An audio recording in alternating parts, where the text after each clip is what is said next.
Well, a very good morning to you all. Here in European Parliament, my name is Rihards Kols. I'm the member of the European Parliament, a member of the ECR group, and I warmly welcome you all today here for the first in a series of discussions on the authoritarian cooperation threatening European security. And for this occasion, we begin with the axis of Russia and Iran, a partnership that demands urgent and sober assessment. So this Russia's aggression in Ukraine and beyond, and Iran's destabilizing activities are not separate phenomena. They are increasingly fused strategically, operationally, and ideologically. Together, they amplify each other's reach, capabilities, and ambitions. And we must understand this cooperation as a whole if we really want to counter it effectively.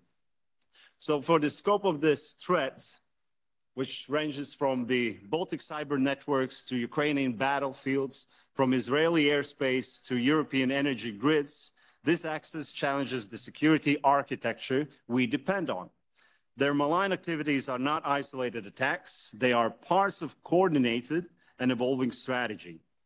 So this is not a distant problem here in Europe.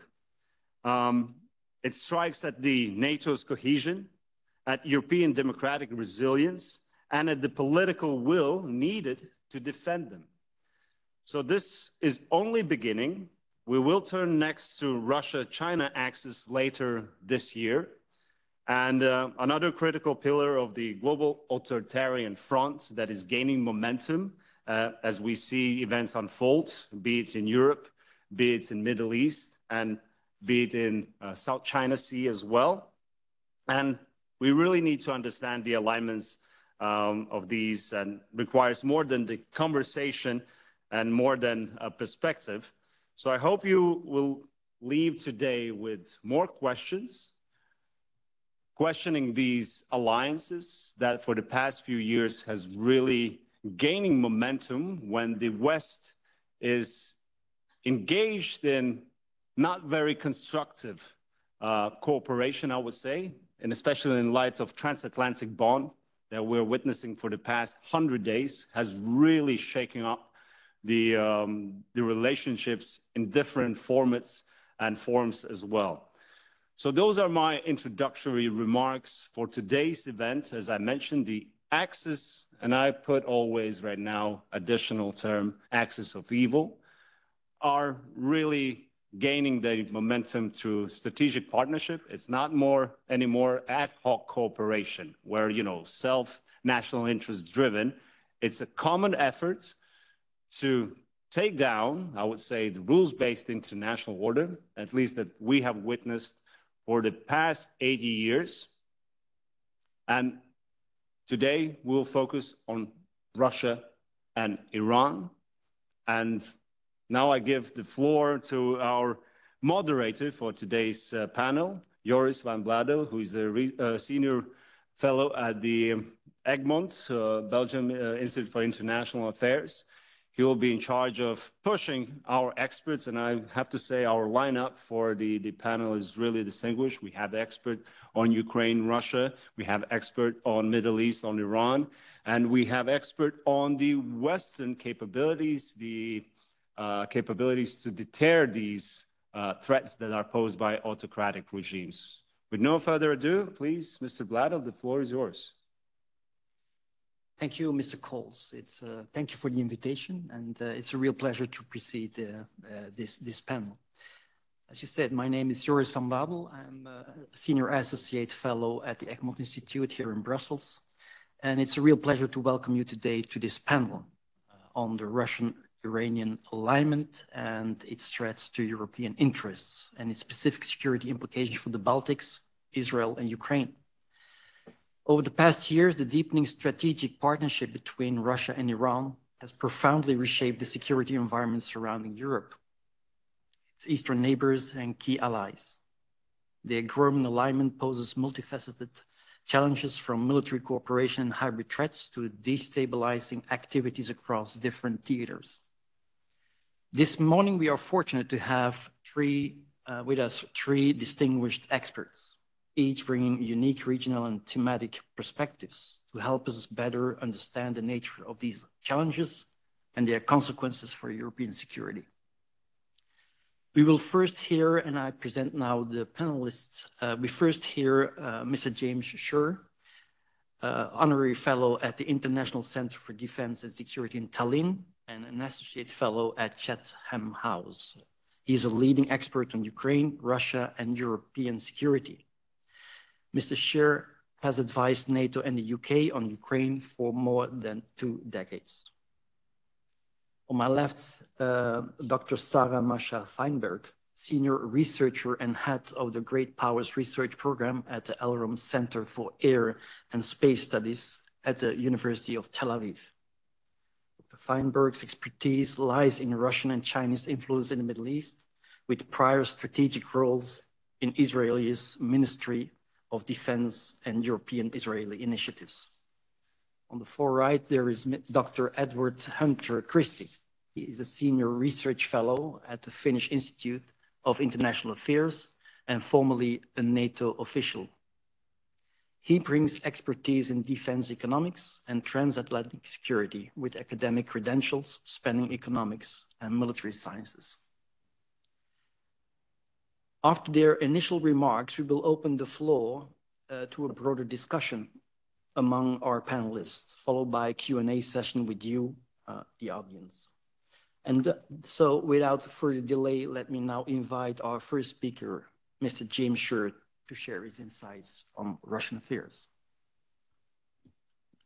Thank you very much, Mr. Kols, Mr. Bladel, distinguished members of the European Parliament and distinguished experts.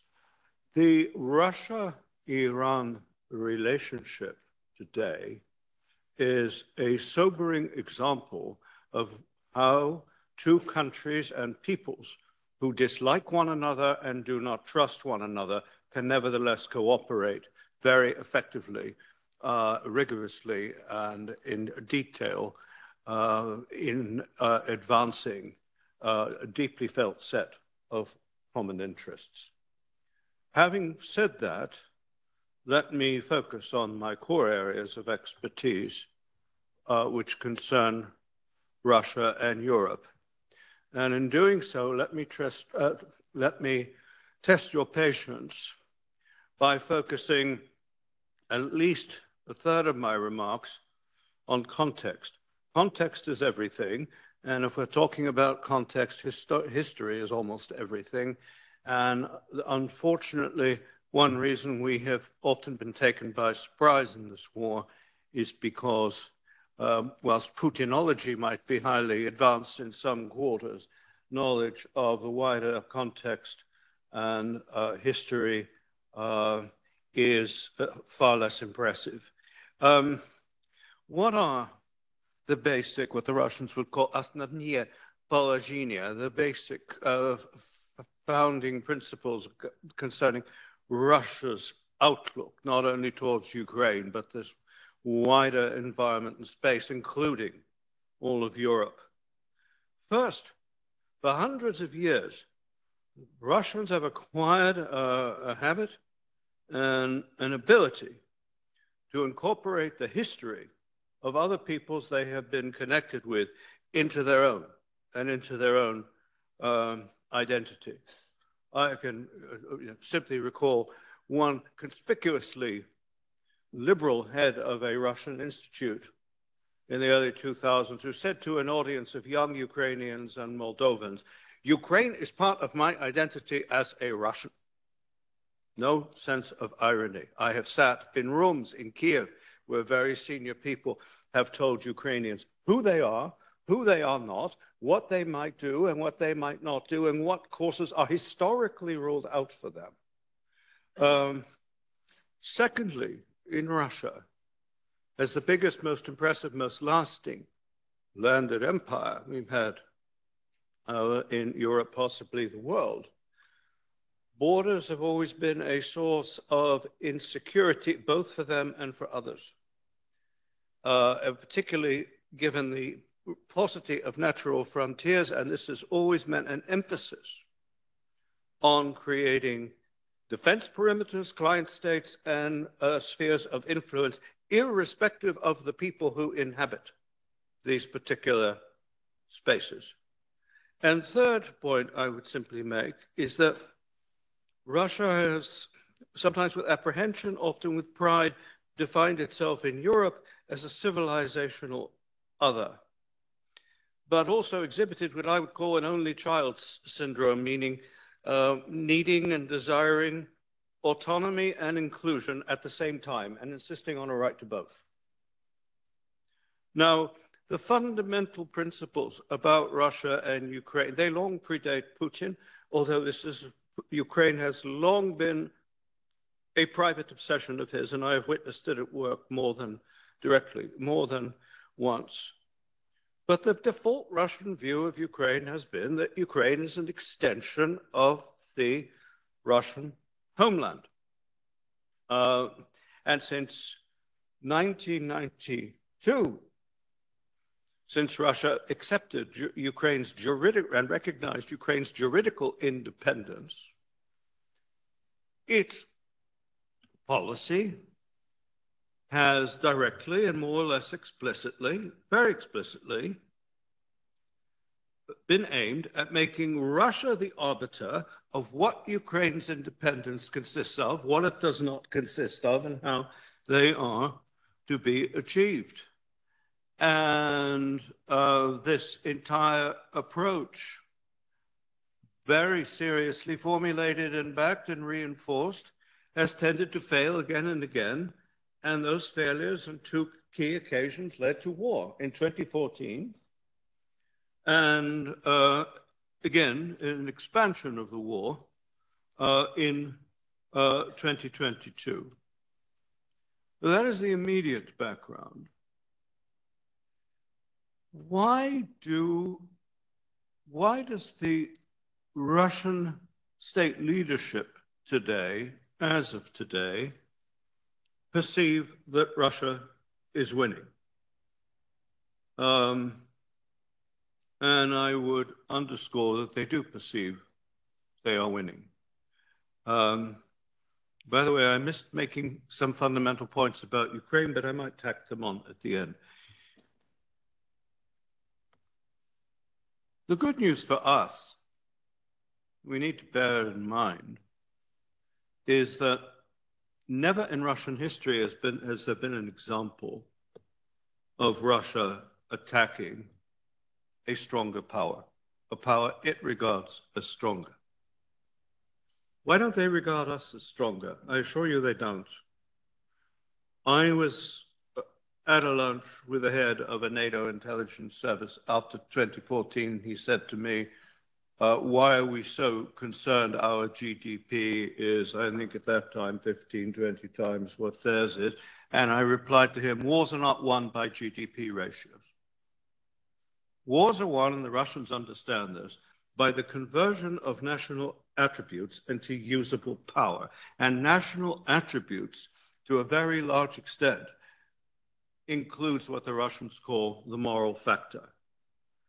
Your belief system. Do you understand your belief system? Do you really believe in your belief system? What sacrifices are you willing to make? What risks are you ready to assume? How much tenacity do you have? How much knowledge do you have of exactly what it is you are doing and how to do it, and exactly who your opponent is and how he thinks? All these intangibles often make the majority of factors that decide how wars are won and who wins them. And measured against these metrics, I have to tell you that to this day, the Russian assessment of the United States, NATO, Europe, has not been very high, and they have had an absolute faith that if they could survive such penalties as we are willing to impose upon them, we will lose the appetite and lose the ability for imposing these penalties, and they will be able to widen divisions, find the interfaces, and aggravate them and sharpen them and play across them. And that is certainly the case now that Donald Trump has come to office. I will say nothing more about him now, but I anticipate questions. Secondly, once Russia's initial plans for subjugating Ukraine after February 22 proved to be so catastrophically faulty,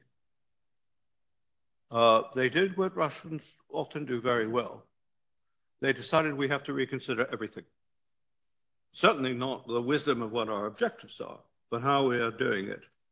And one thing they realized is we must enlist the external factor, which is one reason we are here and one reason Sarah is going to talk about Iran later. Without the external factor, I do not think this war would be continuing today. Sarah is going to talk about Iran. Suffice to say, for me, that on my side, that China today, by expert assessments, is supplying the Russia defense industrial complex with some 70% of its machine tools and 90% of its microprocessors. Edward, who is a defense economist, might challenge me on those figures, but it is substantial. There are now 5,000 Cuban mercenaries fighting in the war. We don't even hear about the Cubans. We hear about presumably 12,000 North Koreans and others. Third question, why is there no necessity for them to win this war? In all of 2024, even in the latter stages after the economy was put on a militarized and war economy footing, Russian armed forces advanced at a maximum, any salient, 45 kilometers, in the course of which over that year lost some 400,000 people, that is to say, either killed outright or placed hors de combat because of the seriousness of their wounds. A year earlier, in 2023, before the Russians readjusted their strategy, you will recall there was something called the Prigozhin Putsch. General Prigozhin, it's not only that General Prigozhin succeeded in launching an operation that paralyzed the state for a critical few days and took him almost to the Moscow ring road, but he was backed by some of the most capable and senior generals in the armed forces. Why? Because they understood that the strategy they were presently embarked upon was leading to disaster and that the war was going to be lost.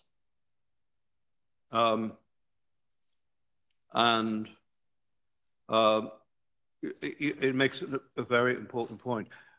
Russian armies that are defeated are threats to the state. Russian armies that believe they are winning are never threats to the state.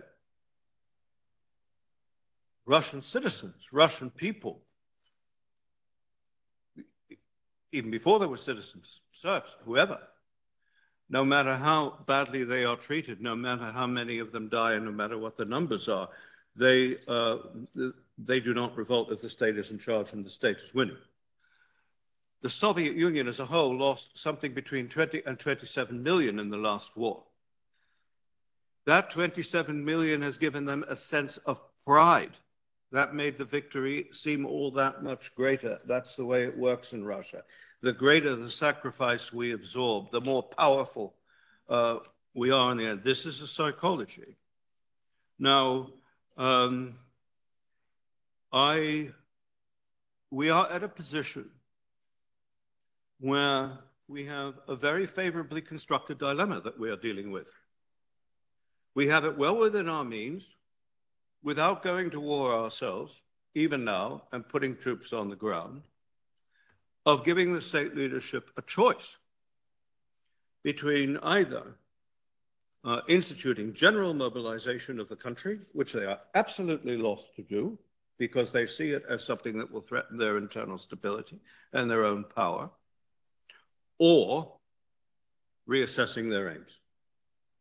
It's a proverbial Russian scissors crisis where two of these imperatives come together and the scissors start closing.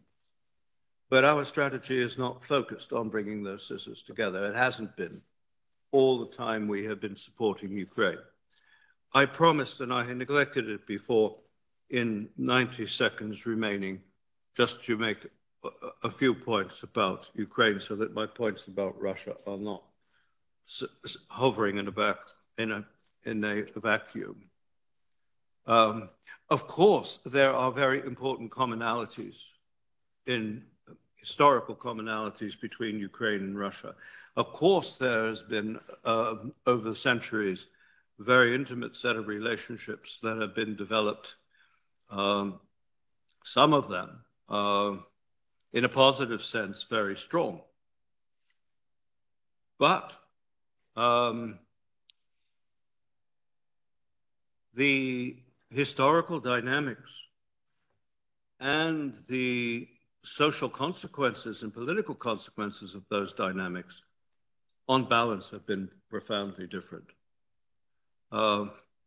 Russia arose out of Moscovia, out of Muscovy, which, unlike all the other parts of medieval Rus, was established and remained an absolute monarchy.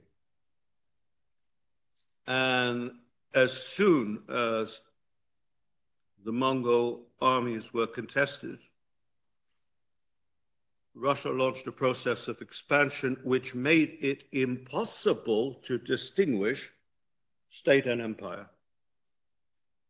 It immediately encompassed other people.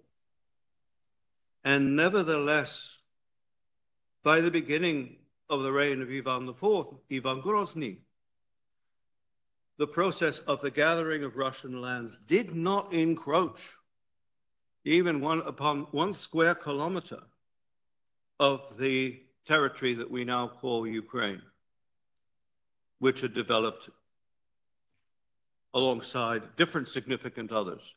Ukraine has been a domain that evolved through contact on the fault lines of different political jurisdictions, different social and religious influences, and as a result, over time, Ukraine's entire modus operandi has been focused on pluralism, maneuver, manipulation, compromise, weak state, weak central authority, incompetence, corruption, but underneath it, very strong civil society. People who are capable of depending entirely on themselves. Civil society has always been anathema in the Russian system, and it has never been properly understood. These are very different countries and very different societies. And if you spend time with each, you feel it. And every time you get on a plane from Kiev to Moscow, you have to recompose yourself because you know you're going into a different space where people walk differently, they talk differently, they reason differently. I'm now over my time, and I didn't end at the most logical moment. But I would just say, finally, if we have not helped Ukraine secure convincing and definitive results out of this war, it is not because of a lack of commitment or knowledge on the part of Ukrainians. It is because, for many reasons, we have lacked the understanding and the will to do so. Thank you, James. The sentence, the greater the sacrifice, the greater the victory, is for me one of the essence of Russian military culture, which is so far away from the Western idea and the Western defense thinking. Therefore, the sentence is very important to me to mention. But allow me to ask me one quick question. The general idea is that nowadays Russia is on the upper hand on the front line. You seem to challenge this. Is it correct? Yes, I am challenging it.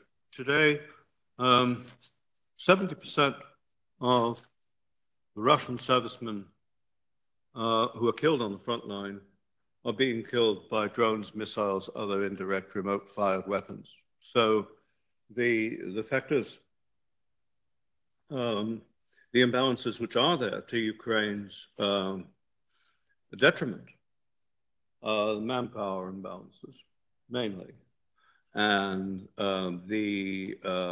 not complete, but significant weaknesses of the mobilization system. They're offset by other factors. At a technological level now, Ukraine's defense industry in many spheres is one of the 2 or 3 most capable in Europe, and the EU is interested, fortunately, in advancing, in investing in an expanding investment. Russia, very adroitly, is playing catch-up technologically with Ukraine now, but they are playing catch-up.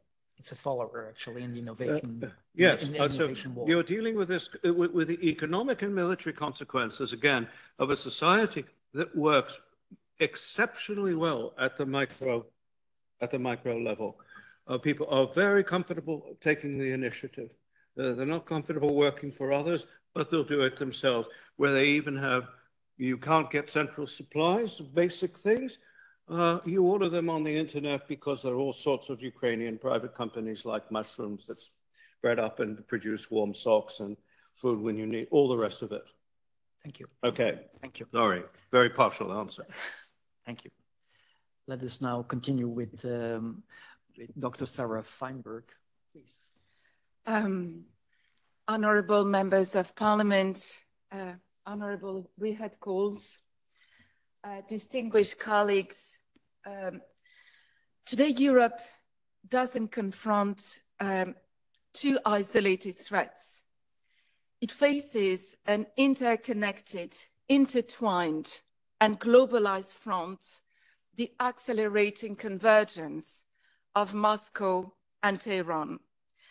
Through the growing rapprochement in the past decade, the European and Middle Eastern theaters have become entangled laboratories of war. Both Russia and Iran, as was mentioned before, have enhanced their offensive capabilities through deepened military cooperation, cross-domain knowledge diffusion in air, space, but also the nuclear domain, and operational testing in both Ukraine and my home country, Israel. The growing linkage between Russia and Iran is not confined to the military empowerment. It now extends into the diplomatic arena. And as was mentioned by James, diplomacy is the continuation of war, both for the Russians and the Iranians. The US-led negotiations towards a settlement in Ukraine are increasingly linked, intertwined with efforts to broker a new nuclear arrangement with Iran, negotiations in which Russia aspires to play a pivotal role. At the core of these dynamics lies what I call a hyper-transactional relationship between Russia and Iran, a relationship that goes beyond ad hoc, immediate, transactional consideration, but still falls short of a full-fledged alliance. It is driven by operational expediency, sanctions, circumvention by the two most heavily sanctioned states globally, geopolitical isolation, and a shared defiance of the West. So my core message today is the following. European leaders must fully integrate the Russia-Iran convergence into strategic and operational planning, assessing its operational implications for Europe and the Middle East, and forging a unified multi-front response. So let us first trace the evolution of this marriage of convenience and then explore together how Europe might either leverage or fracture this relationship depending on its strategic necessity. So historically, as James mentioned, Russia-Iran relations are defined by deep mutual distrust and conflicting interests across the South Caucasus, the Caspian Sea, and the Middle East. In the 1990s and the 2000s, this reflected mainly a patron-client relationship, with Iran deeply reliant on Moscow's technological and military assistance, even though Moscow periodically delayed transfers of equipment to balance American and Israeli interests. We can talk about this, and uphold non-proliferation norms. Two key moments fundamentally altered the relationship. Moscow's entry into Syria, when Moscow and Tehran decided together to save the almost defunct Assad regime, and of course, the full-fledged invasion of Ukraine by the aggressor that catalyzed Iran's direct provision of Shaheeds 131 and 136 to Russia's battlefield operation. And it was the first significant reliance by Moscow on a foreign defense supplier, again strengthening your point, James, about Moscow's deep dependence on foreign assistance in Ukraine. And since the middle of 2022, the bilateral ties have evolved into the hyper-transactional phase, marked by deeply expanded technical security collaboration, increased arms transfers and battlefield knowledge sharing, growing institutionalization, culminating in the recently ratified so-called comprehensive strategic partnership. We can talk about this. And key developments included increased cooperation in space, with Russia launching Iranian satellites and greatly improving Iran's anti-jamming capabilities, and leveraging joint operational experiences both in Ukraine and Israel. It included battlefield operations. More than 10,000 Iranian-designed drones, Shahed drones, have been deployed in Ukraine since mid-2022. And of course, in return, Russia has provided Iran with Mi-28 helicopters, Yak 130 jet trainers, and most importantly, access to captured Western NATO defense technologies. And I come to my third point, which is most critical, at least for the Middle East, which is nuclear diplomacy shifts. Russia previously styled itself as the adult in the room, as the responsible actor brokering negotiations between the West, the E3, the United States, and Iran. But since mid-2022, Russia's position has tilted on the nuclear file in favor of Iran, motivated by wartime gratitude, of course, a shared multipolar vision, and a commercial interest in the Iranian market. And I'll add to this, James, another point, which is ideology. You talked about ideology, and we have a new marriage, a toxic marriage between two countries whose messianic ideology converges with increased nuclear empowerment. This is the Russian nuclear orthodoxy, the marriage between the Orthodox Church and the nuclear forces in Russia. And this is the Islamist eschatology of Iran combined with the nukes. And the two together present a grave danger both for Europe and the Middle East. Yet complexity persists. Despite cooperation, Russia still withholds critical assets from Iran despite Iran's insistence, including the S-400 air defense systems and the Su-35 fighter aircraft, capabilities that are crucial to safeguarding Iran's airspace, especially following severe degradation by Israeli counterstrikes in April and October last year. The evolution of the Russian-Iranian nuclear cooperation poses a particularly acute strategic risk. Iran's leverage over Russia has increased over its support in Ukraine. James made that point earlier.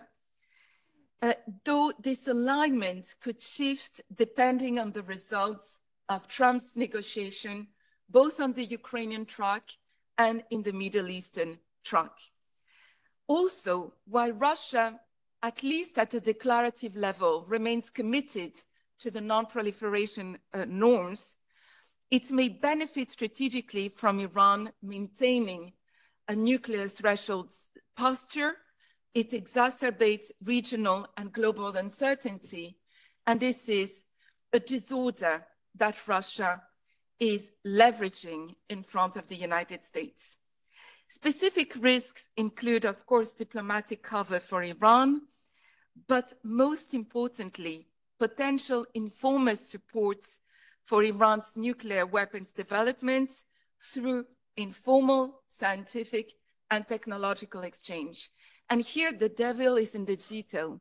What matters most is not what is happening in the comprehensive strategic agreements, but it is what is happening between the community of Russian and Iranian experts at the informal level that may very significantly reduce the time from the breakout to the bomb for the Iranian.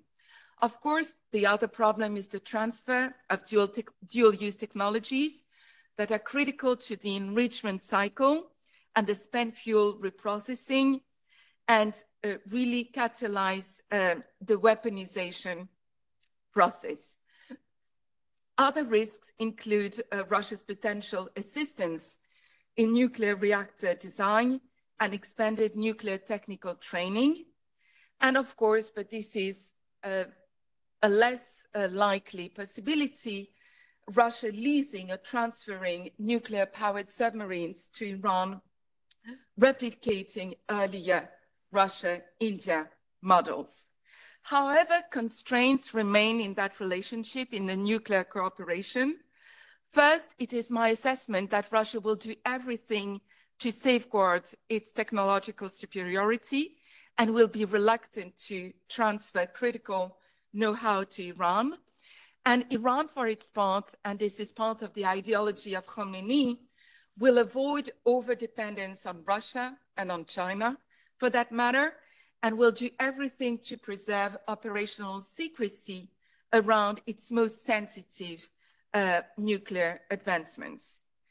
So now let's talk about the negotiations. In a surreal twist, Russia, the architect of Europe's largest conflict since 1945, now postures itself, and it is typical, this is à la Russe, as a responsible stabilizer on the Iranian file, employing strategic linkage, offering apparent cooperation on Iran to extract concessions on Ukraine and bolster its status as a global power or as a global broker.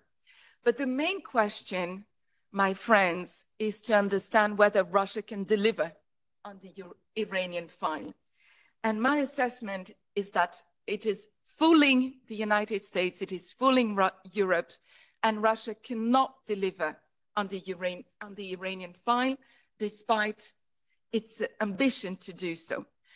Moscow lacks sufficient influence to compel Iran's supreme leader Khomeini to concede to Western demands. And of course, Tehran's preference for Oman as a mediator and not for Moscow underscores its deep distrust of Russia as an intermediary. However, Tehran is closely monitoring the evolving Trump-Putin dynamic, and should Russia or China withdraw support, Iran's strategic calculus and its options in a crisis would narrow sharply. So Europe is facing a range of strategic imperatives. Europe faces a rising multidimensional threat stemming from the Russian-Iranian convergence. First, from the combined missile and drone threats from Russia and Iran. I've experienced them firsthand, both in Kiev and in Tel Aviv. It faces increased nuclear risks from potential Russian-Iranian cooperation that will jeopardize global non-proliferation norms and regional stability in the Middle East, with strategic reverberations in Europe. of course, it faces expanded information warfare coming from Iran and Russia. Europe, in my view, has 5 urgent imperatives. First, adopt a multi-front strategic lens. Ukraine, Iran, the Middle East, and now Northeast Asia must be viewed as a continuum, as an integrated security system. Incidentally, Japan now has stepped in and has decided to provide Ukraine with key satellite intelligence. This is an interesting move. 2, safeguard European interest in negotiations. Europe should not be the orphan in the room and has to ensure that negotiations over Ukraine and Iran are not rushed or designed at the expense of European security imperatives. And I would say that the Ukrainian security imperatives are the European security imperatives, with no concessions and no exception. Third, prepare to trigger the JCPOA snapback sanctions. You have until October to do that. If no substantial progress is achieved, and this is a message that was communicated by the French Ministry of Foreign Affairs just this morning, JCPOA signatories must be ready to reimpose sanctions before the snapback provision expires in October 2025. Ironically, James, this is Lavrov, who was the architect of the snapback sanctions initiative, but this is a present that is given to Europe at the moment. Strengthen export controls on dual use and critical technology. And for this, the Europeans are invited to use Ukrainian and Israeli assistance on battlefield forensics. We are gathering lots of toys coming from Russia and Iran, and this is a space for increased cooperation. And of course, the last point, I think that if there is something that Ukraine and Israel can share with their European friends and partners, is the idea of rebuilding total defense. War is not about armies. War is now about societies and people. Strengthen European air defense, bolster rapid reaction capabilities, and prepare your societies for integral war through a comprehensive total defense approach. The Russia-Iran axis, and I'll conclude with this, is not a temporary or historical anomaly. It is a hyper-transactional accelerator of global disorder. If we fail to act clearly, collectively, clear-eyed, and courageously, we will awaken to a world reshaped by nuclear proliferation, regional wars, interconnected regional wars, and strategic fragmentation. Thank you. You make my work a lot easier by being so disciplined and keeping the time inside. So thank you for that. Sorry, Joris, just a technical note. Sorry. Any speaker, please use your microphone on your left. Thank you. Oh. Okay, sorry. So I keep this out. Is this okay then? All right, sorry. Charles Tilly, the historian and sociologist, once said that states make war and war makes states. Apparently, based on your alliances make war and war make alliances. Just a very quick question preceding our panel discussion, but what a potential peace would bring in this relationship, because it's a very fragile relationship apparently. So in case of a peace deal, how unjust this will be for the Ukrainians, but do you see how Russian relations will react on it? First of all, I will not, the wording is important here. The expression peace deal is an insult. So we will talk about agreements, deals, and transactions.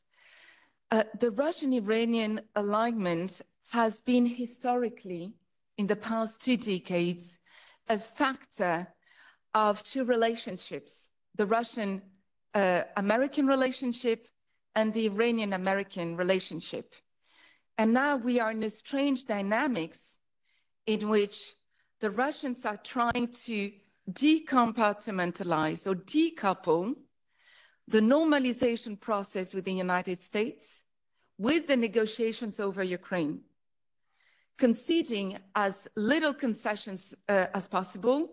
You've all heard the interview of Lavrov, surreal interview with maximalist demands on Ukraine. Russia has kept its maximalist demands approach. So it is to expect that the concessions will be minimal. And on the Iranian side also trying to decouple the normalization process from the Iranian file. So it is a very, very tricky dynamic in which the Russians are observing the dynamics of the Iranian-US rapprochement. The Iranians are observing the Russian-American dynamics.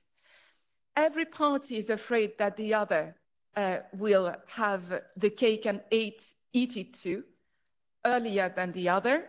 So it's going to be, this relationship will evolve and be fashioned by the dynamics of the negotiations between Russia and the US and Iran and the US. So it is difficult to predict how it will evolve. I know that over the years, the Iranians' nightmare was Russian-American rapprochement, and what kept the Russians up at night was an Iranian-American rapprochement, against the interests of the Russians. So it's it's early to tell. We are in the fog of war and in the fog of negotiations, but all will depend on the contours of those putative arrangements, if indeed they are inked at the end, which is not certain. Thank you. Now we turn to the third and last speaker, and I guess you will have a more, let's say, Western view of the whole debate and the whole dynamic that is taking place in the area. Thank you. Thank you very much, Joris, and good morning, everyone. I will indeed focus on the Western response, on the European response, and I'm going to keep this at a relatively broad level of strategic reflection. I'm really going to talk about deterrence. So we have a threat picture that has been presented to us coming from Russia and from Iran. And of course, we all know that the European Union and European states at the national level, and there's also plenty going on through NATO still, we have defense budgets going up. We have more investment in our defense industries. We have identified capability gaps. A lot is happening, which is good.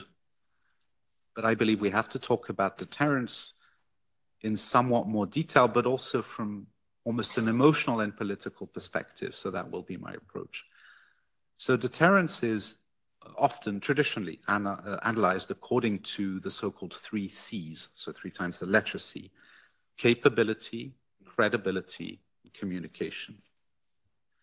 And in an alliance context, whether it's NATO or European Union, or possibly some ad hoc coalition of the willing, one could add a 4th C, which would be cohesion. And analysts, some people come up with 3 C's, 4 C's, 5 C's.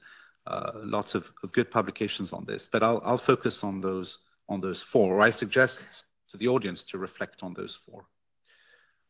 Without doing a detailed breakdown, I think it's fair to say that Europe is weakened and is certainly not strong enough on any of the 4 C's in a scenario where we have Russia on the rampage, as it is, with Iran helping Russia, as the previous speakers identified, and with the United States not being quite so reliable anymore and being potentially engaged in other concerns, whether in the Indo-Pacific or its own hemisphere or internally. It is difficult to predict what will happen exactly with the United States, and there's discussions back and forth as to the reliability of America's commitment to NATO. But the fact is that the only responsible thing to do is to design European defense under an assumption of less American support and, in the worst case scenario, no American support. And if that is the scenario one has, then the 4 C's of deterrence that I listed earlier, capability, credibility, communication, and cohesion, we are weak on all 4. We do not have enough military capabilities, whether conventional or nuclear. We do not have credibility because we do not have a record of threatening Russia and making Russia back off by flexing our military muscles. I'm talking about the Europeans alone. This is not a black and white picture, of course. I think Russians probably understand that attacking Finland would be a bad idea, that attacking Poland would be a bad idea, that directly attacking France or the UK would be a bad idea. But nevertheless, we do have a credibility gap. We also have one hell of a communication gap. In fact, not only us, the United States has an awful recent record of communicating on deterrence. Yes. Basically green-lighted Russia invading Ukraine by making it absolutely clear that, you know, there's no Article 5 for Ukraine. We see your buildup, you shouldn't do it, but, you know, it's not a NATO member. And so, of course, the invasion proceeded. And a lot of the signals that European leaders sent out as the war unfolded, European leaders, but also American leaders, both Joe Biden and Donald Trump. I look at this and I really wonder. I mean, this gives me the sense that the United States of America is clearly, openly, incredibly reluctant to envisage a scenario of going to war against the Russian Federation.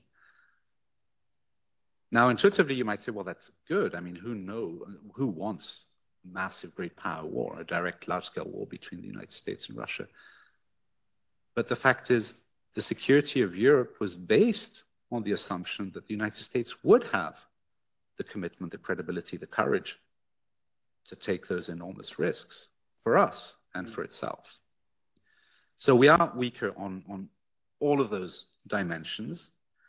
And so we have to work on all of them as Europeans, nationally and at the EU level, and at the level of coalitions of the willing. And as a side note, this also concerns the problem of cohesion. I think we also have to think the cohesion variable differently. The traditional EU way of looking at cohesion is obviously by definition cohesion of EU member states, which in many cases may involve having to have all EU member states agree. We have the diversity we have. That's not always the most efficient. So efficient cohesion is also important. And we have to be aware of not falling to the lowest common denominator, which is often a problem. But I will try to lift your spirits somewhat with my remarks.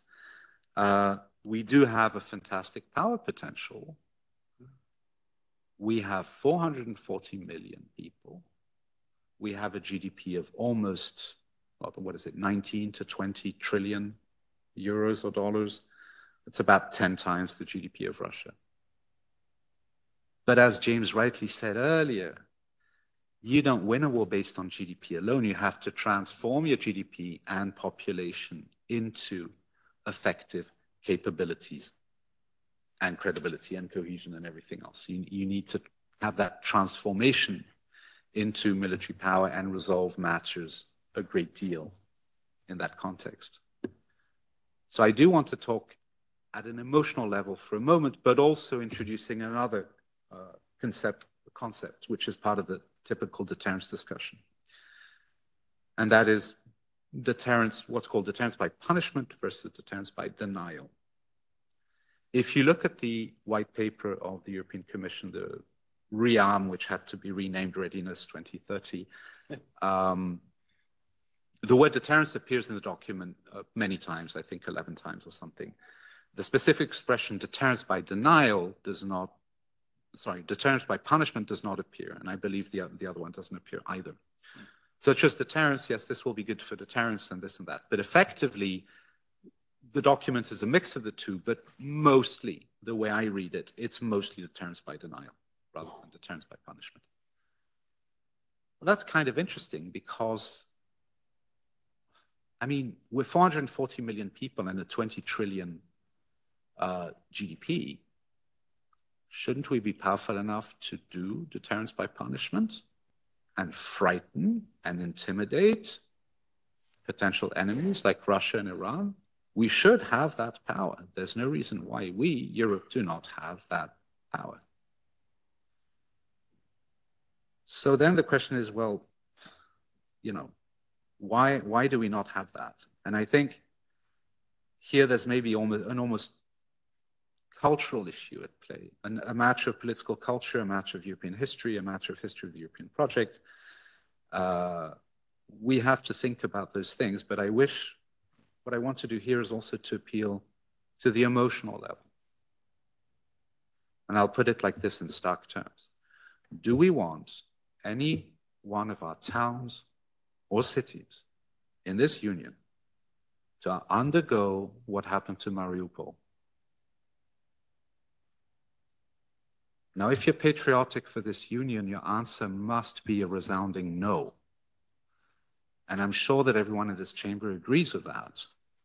But the thing is then we have to transform that emotion, that right emotional impulse, into the way we think about deterrence, so that potentially we strengthen the side of the discussion which is about deterrence by punishment. Because I believe that any potential aggressor, and Russia included, and for that matter Iran as well, understand punishment and understand potential punishment and feel fear potentially. But of course currently they do not feel much fear. And think about this specifically on the Iranian connection. For the most part, for most European countries, the Islamic Republic of Iran is a country with which we do not have that many direct disputes. We've not had previously that many direct disputes or problems. Iran mainly has its sort of expansionist ambitions and aggressive proxy actors all over the Middle East. And then all of a sudden, there is a war in Europe, and the Iranians find it fit to supply ordnance to the Russian Federation in order to bomb European cities. And frankly, as a European citizen, I'm very angry about that, and I have not seen enough anger from fellow Europeans. It's unacceptable that the Iranians supply explosives to the Russian Federation, delivery systems, that end up bombing European cities. And Kyiv is a European city, and the other cities in Ukraine are all European cities.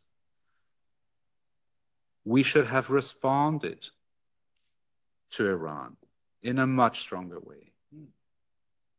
We did not, and so they continue working with the Russians in helping aggression against a European country. Do we think that the Iranians are going to stop helping the Russians in case Russia expands the scope of its aggression against Europe? We basically let it go. The same is true for North Koreans, by the way. So we do have to defend ourselves. We do need deterrence. I think that European institutions, national and the EU institutions, including this parliament, I think must seize itself of discussions on deterrence, even if some of the necessary policies are not entirely within your remit or your competencies. But we have to have, at the European level, a fundamental discussion about deterrence. We need to understand its features, its characteristics, the main two types of deterrence, the forces of deterrence. We can break it down that way, but fundamentally it is about wanting to defend what matters most. And we need to look at the strategic realities. Our continent is the smallest of all the continents. Our member states have small territories. It is the intrinsic condition of Europe that we cannot mount a defense in depth. We are the opposite of Russia from that perspective. According to pretty much any scenario whereby the Russians would manage to punch through into the Baltic states, the Baltic states are extremely small territories, small populations, relatively flat landscapes. the Russians could basically impose a fait accompli pretty quickly unless we are extremely well prepared to throw them out or to deter them before they start. My biggest concern now is that implicitly within the discourse, I see a trend towards being afraid of the potential future fight with the Russian Federation, hoping it won't happen. That's a healthy instinct, of course. It's rational to hope it will not happen. But we're almost on a trend towards resigning ourselves to the fact that that fight may come and that we're going to have to face it in the manner that is presented to us. Because on balance, my interpretation of how EU policies are formulated from this perspective of by denial versus by punishment is that we always put a lot more attention on the denial aspect, which is effectively a resilience aspect. Whenever Europe faces a new threat, we are very good at having discussions on resilience. Why? Because it's less provocative to the external actors, and I think it maybe chimes better with our idea of the European Union as a peace project. I think it's easier for our political cultures to think that way. We are really quite different as compared to our American colleagues. But the reality is this: if you want to fundamentally deter the Russians from attacking somewhere in Eastern Europe, our own fellow member states, you have to communicate credibly to the Russians that we will commence firing missiles into their territory from the very first second of them moving in the wrong way. I'm not suggesting preemptive war, obviously, but I'm suggesting that in terms of our political culture, we have to define what it means that the European Union is a peace project. We actually have to say what it means rather than just say peace project. The suggestion I propose can be said to be inspired by the German Constitution, which is a prohibition of aggression. That's our real value.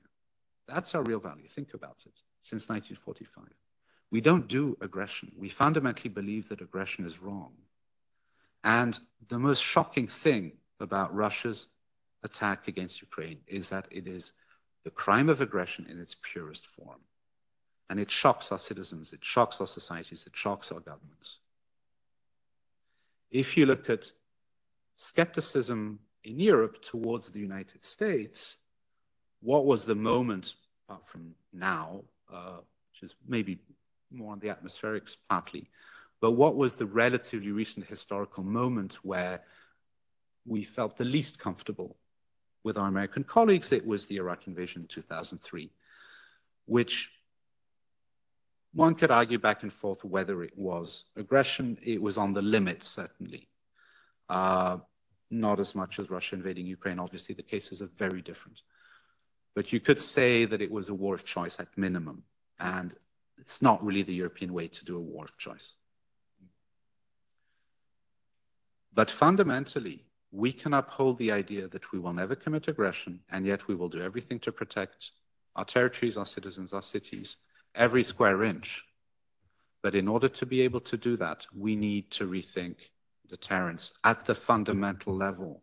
And starting from that, the capabilities we need to invest in will sort of write themselves. Thank you.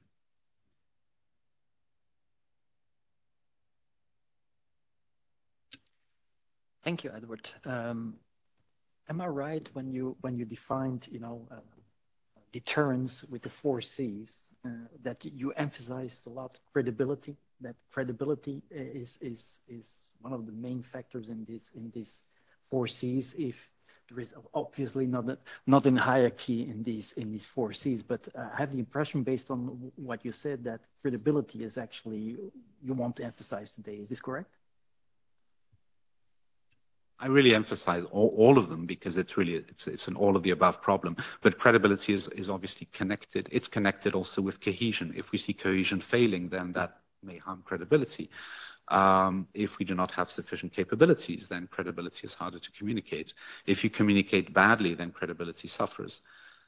I would say that in the course of the Russia-Ukraine war, we have had multiple instances of governments, as I mentioned, not only European ones, but also the United States, do what I call broadcasting fear.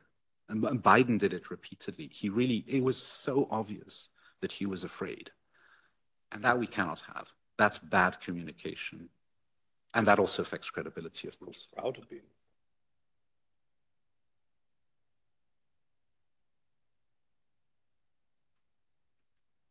Sorry.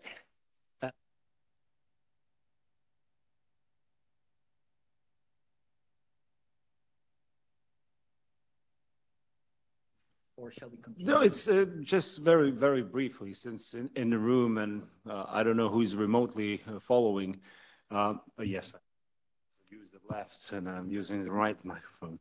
Of course, here in the room, there's a lot of policymakers, members of the parliament, and we heard, well, from Edward that policies are weak, not very comprehensive, and I just read the news that Europeans, Iran is proposing to meet European counterparts before the US talks and so on. And the questions on the principal stance on the policies from European legislators, they're kind of are flawed in a way of not consistent and principled stance. And the question is, this is the first time we speak of two regimes jointly, because usually Europeans, we look at the topics separately, Russia separately, Iran separately, but how this is all interconnected. And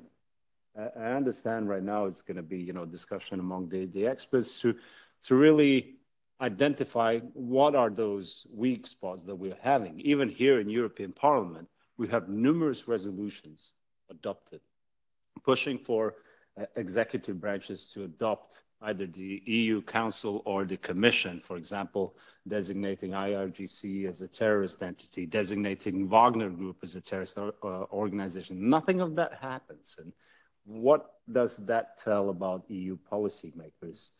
Are we determined to break down these alliances and confront the threats that are posed both by Russia and Iran? And that is my understanding. It's good to have the background and the mentality for both regimes and the modus operandi, but it seems in Europe we're lacking the strategic depth on how we are having consistent policies. And last but not least, what I wanted to point out, Sarah elaborated on this technological cooperation between Iran and Russia. Russia being member of the Security Council, there are international sanctions against Iran, arms in particular area. And you mentioned Shahed drones. For the matter of fact, just half a year ago, Shahed drone fell out of sky in Latvia, fully loaded and crash landed. And this is, again, the response. We're going to build our deterrence readiness and so on. The question is, are we actionable in what Edward mentioned, that we show the force? Not only we talk about deterrence, keep on attacking us, we're just going to build deterrence. Is there a point where certain countermeasures should be taken, of course, in a calibrated way? Thank you. Thank you. We are now engaging in, let me say, a panel discussion, panel debate, but allow me to confront you with a certain idea that somewhere lingers in our Western societies, and is as follows. I mean, sometimes it's said, why are we afraid of Russia? Saying that if you add up all our military defense budgets in Europe, it's a multi-factor of what is existing in Russia, more or less. This is how the saying is going. Another thing is, look, the whole armed the land forces of Russia are depleted in Ukraine. Why are we afraid? For the record, I do not agree with this kind of saying, but sometimes this is, a narrative that is lingering somewhere, pushing, our politicians toward a so-called peace deal as soon as possible. Let the fighting stop in Ukraine. That's the main idea. How would we react to this kind of narrative? Do you have some thoughts on this narrative, this discourse? Yes, please. Well, I think I'll give an insight based on the differences between national perceptions within Europe, because they are very, very significant. So I'm affiliated with I work for a Finnish institution. I actually live in Brussels, but I do work directly for them, and I lived for a while in Helsinki. And I was struck by how different the mentality is there. And I mean at all levels of society. And colleagues or researchers, people who've been in and out of government in Finland, but also just ordinary citizens I met. The difference between the mentality there and, for example, the mentality in Germany or Austria, or I lived several years in Austria as well. So just think Austria, Finland. These are two European countries that during the Cold War were in a very superficial way similar, because they were sort of not aligned, something like that, and they were venues for East-West dialogue, etc., both of them each in their own way. But the national cultures could not be more different. And I think that it is a question of historical learning. The older I get, the more I think that studying memory is really important, although I'm an economist by training, but now I'm beginning to think more and more that historians have a lot to teach us. The Finns fundamentally learned that fighting back works. And the Austrians learned that fighting is pointless because you get steamrolled. I don't want to oversimplify this, but quite frankly, that's actually it. And I know that this is actually it because I was told it by a veteran Austrian civil servant. I won't name him, and it was a long time ago. But I was railing on about how potentially threatening Russia might be. This was back 15 years ago. And after a while, he agreed with everything I was saying, but then after a while he said, but look, I did the strategic planning for the Austrian Defense Forces, and if the Russians really want to, and if the Russians had wanted back then, coming from Hungary and Czechoslovak territory back then, they would have overrun us in 2 days, and it was completely pointless. The Finns never accepted that logic. The reality is that Russia can lose wars. James mentioned it before. The Finns know it. The Poles know it. I'm not sure that there's sufficient critical mass of decision makers and leading cultural figures in countries like Germany, or Austria, or for that matter, Belgium or France, have that knowledge, that insight that, number one, Russia can lose wars. We can make them lose. And it doesn't necessarily escalate to nuclear. That seems to be a very American obsession, but not only American. The Russians, or if you like, the USSR, was effectively defeated in Afghanistan in the 1980s, and they withdrew. And they didn't keep any of the territory. For that matter, the United States was defeated in Vietnam. So nuclear-armed states, even very large ones, can lose wars, and they can basically go back home with their tail between their legs. And besides, even if we were afraid of nuclear escalation, we do have nuclear weapons as well. Let's not forget, our French colleagues have nuclear weapons. The United Kingdom has nuclear weapons. So even if the US is no longer around, we can deter the Russian Federation. We can impose unacceptable costs on them, and therefore the fight may well never come to nuclear except signaling. And it is a conventional fight. They can't even defeat Ukraine. How the hell would they defeat Ukraine plus all of us? We can make them lose.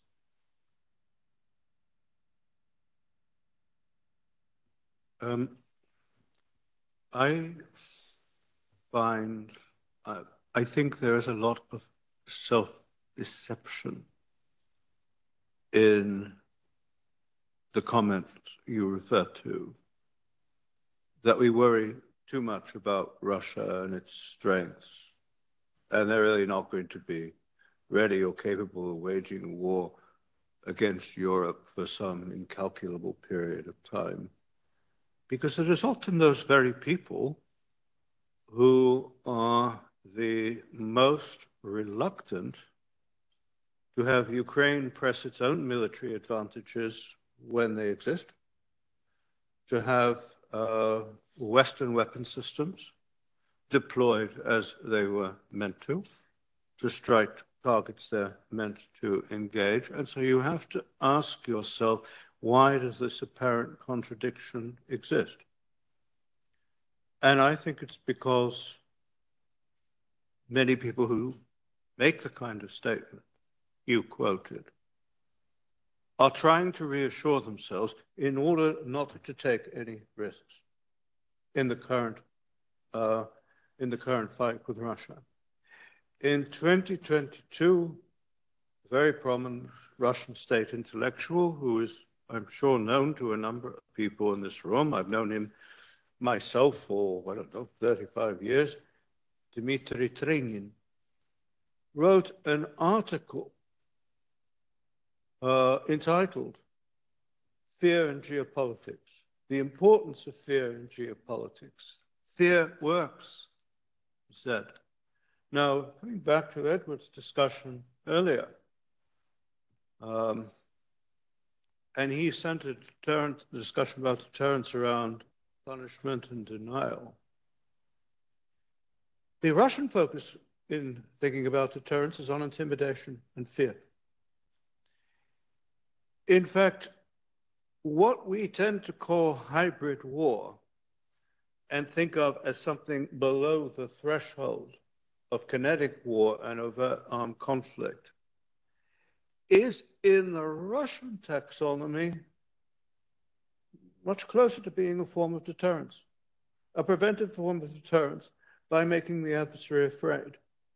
The adversary doesn't have to be afraid of conventional forces, half of whom might be on crutches attacking the Finnish border, but does have to be afraid about all the electricity going off, all the heating going off, about ships being sunk, basic communications cables being severed, satellites being blown up in outer space.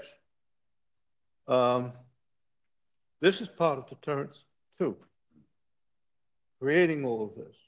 On every occasion, any halfway informed, rational person knows who cut X, who did Y, but repeats in the New York Bar Association manner, there's no conclusive evidence about X, Y, or Z. This form of deterrence, of aggressive deterrence, is vindicated in Russia. And I think we must focus on that. Edward mentioned that the United States telegraphed the fact that it was afraid. I think President Biden was almost proud of the fact that we were afraid. Look how responsible we are. We understand how nuclear weapons are threats to all mankind. He persuaded the Russians in 2021 that he was afraid. That whole enterprise in 2021 was not an enterprise in deterring Russia from attacking Ukraine, but persuading them not to. And doing this by economic means that would be painless. Not understanding with a country like Russia, the combination of economic threats in the abstract and a complete absence of coercive power or any sign that you're willing to use it is not a deterrent, it's an inducement. So Edward has put all this very well. I won't restate it. We are getting the relationship between the whole and the parts fundamentally wrong. We do not understand it. And if you want to make an argument that we do, you will not be able to make an argument, at least not with us in the room, that we understand these things the way the Russians understand them. And if we're going to deter them, we have to understand how they think about these matters.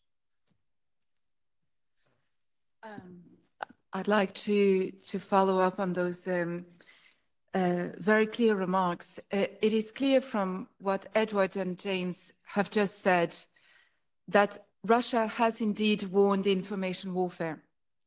And at the beginning, the strategic logics of the Russians was to prevent the involvement of NATO in late February 2022 by using ustrashenie, this technique of intimidation or disorientation of the adversary to freeze the adversary from acting. It's not only frightening, it's about making your adversary unclear or disoriented about your real objectives. And James and Edward, as you have mentioned, the Russians speak in multiple voices. You have the clear and diplomatic voice that is sending a rational message, and you have all those lunatics on Russian television sending other messages, and they've been playing with that. This being said, when we speak about deterrence, especially by punishment, we are caught, and when I say we, I say the Western world, in a dilemma. The dilemma between reacting too late and too little. That's what we did in Ukraine by calibrating with all the Biden-type sophistication, even though the Russians were losing on the battlefield, or reacting too early and too strong.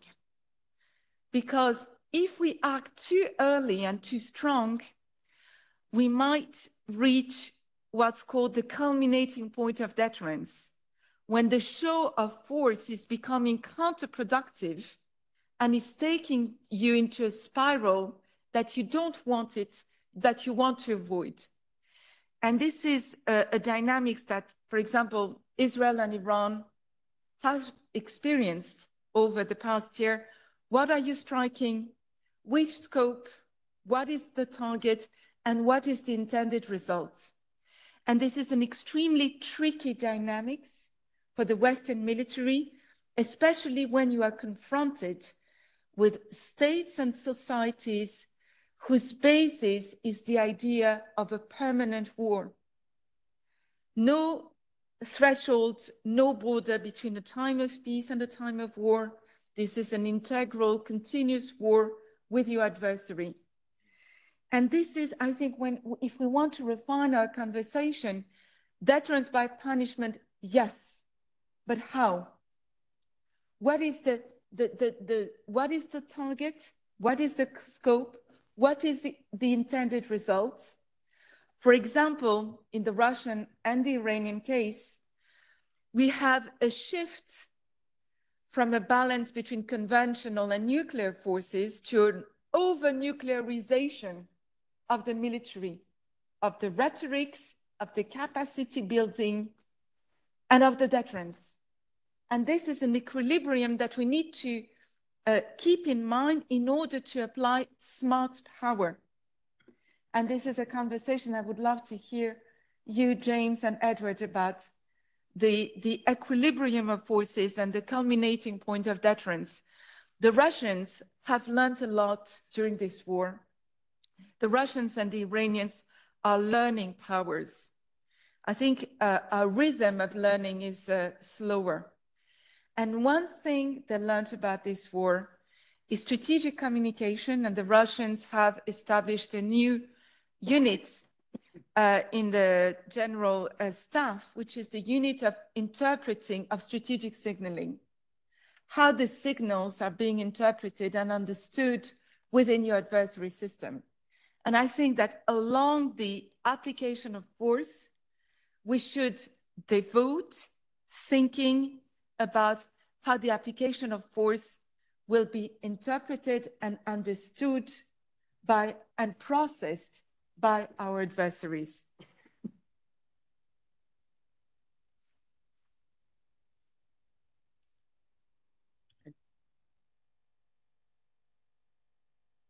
Come back immediately, if I can, Sarah. Of course, one understands the intricacies, but I think rather than frame this problem in terms of intricacies and delicacies, we ought to just present it as a basic issue of military strategy. This is what military strategy does, okay? Russia I'm not saying that this is likely or this is the way it would play out. Russia goes into Narva, goes into Latgala, bang. NATO, in response, 24 hours, destroys Kaliningrad Oblast as a military entity, whatever else happens there. Russians say, well, of course you mustn't do this, even if it's done completely by conventional means, which we have the ability to do, because we have all these nuclear weapons and we could destroy the British and US homeland. Oh, really? Well, the best of British luck to you then, could be our answer. But this is something military strategy has to engage with in each of these contingencies and at certain levels in the Pentagon. And even today in Whitehall, bless their hearts, there are people who are thinking through problems of this kind in a responsible way. Yes. Just to address directly what Sarah was driving at, which was really excellent. And I'd like to make a point here, because I'm sure many people in the room have heard about escalation management, escalation ladder. I mean, that was a lot of the thinking underpinning how the Biden administration reacted and how, in fact, most European governments reacted. And it was always a back and forth, or should we supply this capability to Ukraine or not? We need to break away from this logic. I believe that the empirical evidence in favor of 1970s style theories of escalation, I think those theories are a bit weak, or they're a bit primitive, and potentially misleading. When I talk about deterrence by punishment, I do not necessarily mean, it's not simply an immediate rush to the use of nuclear weapons. That's not what I imply. I imply other forms of punishment, which would be carried out mainly by conventional means, or maybe only by conventional means. But just to give you one inspiring example, which I hope people in this room will like, a question.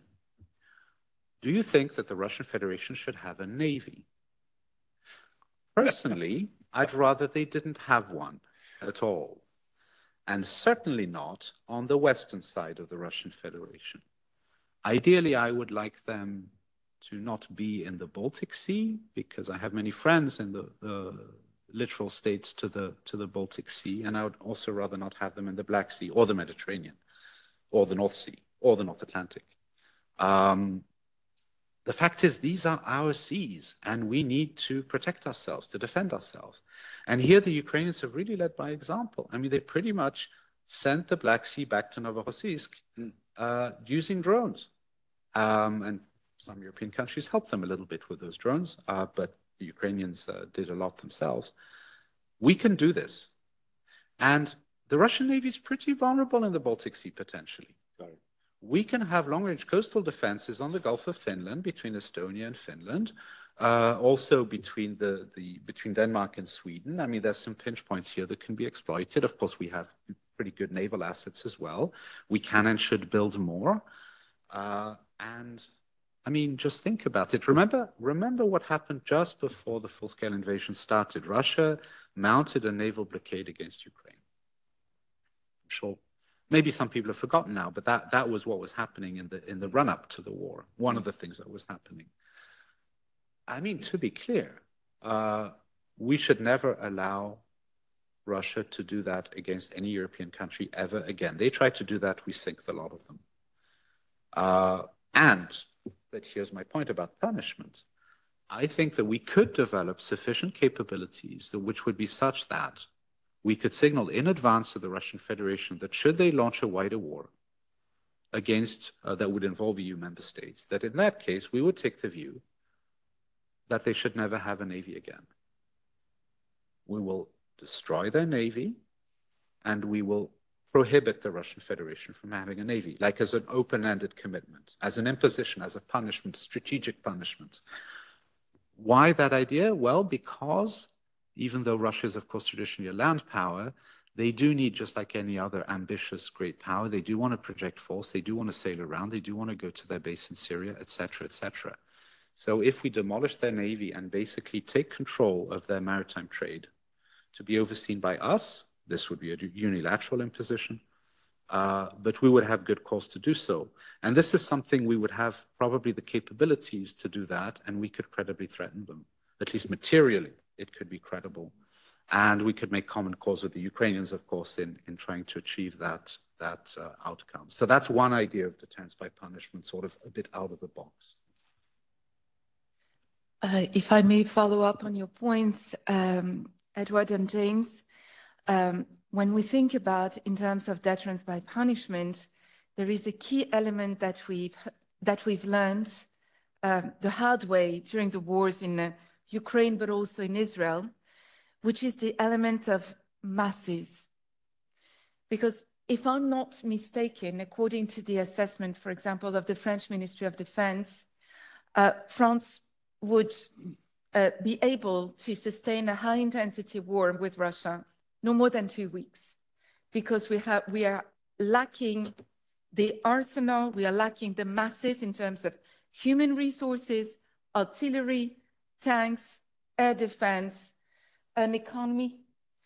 And because we've built our militaries, I see we, the West, based on the idea of a contactless war, based on a high-quality intelligence, high-quality and modern air force, but we failed to understand that maybe the next war will come, as an Estonian friend recently told me at the conference that we attended with Joris in Finland, from 5 million drones coming from Russia, okay?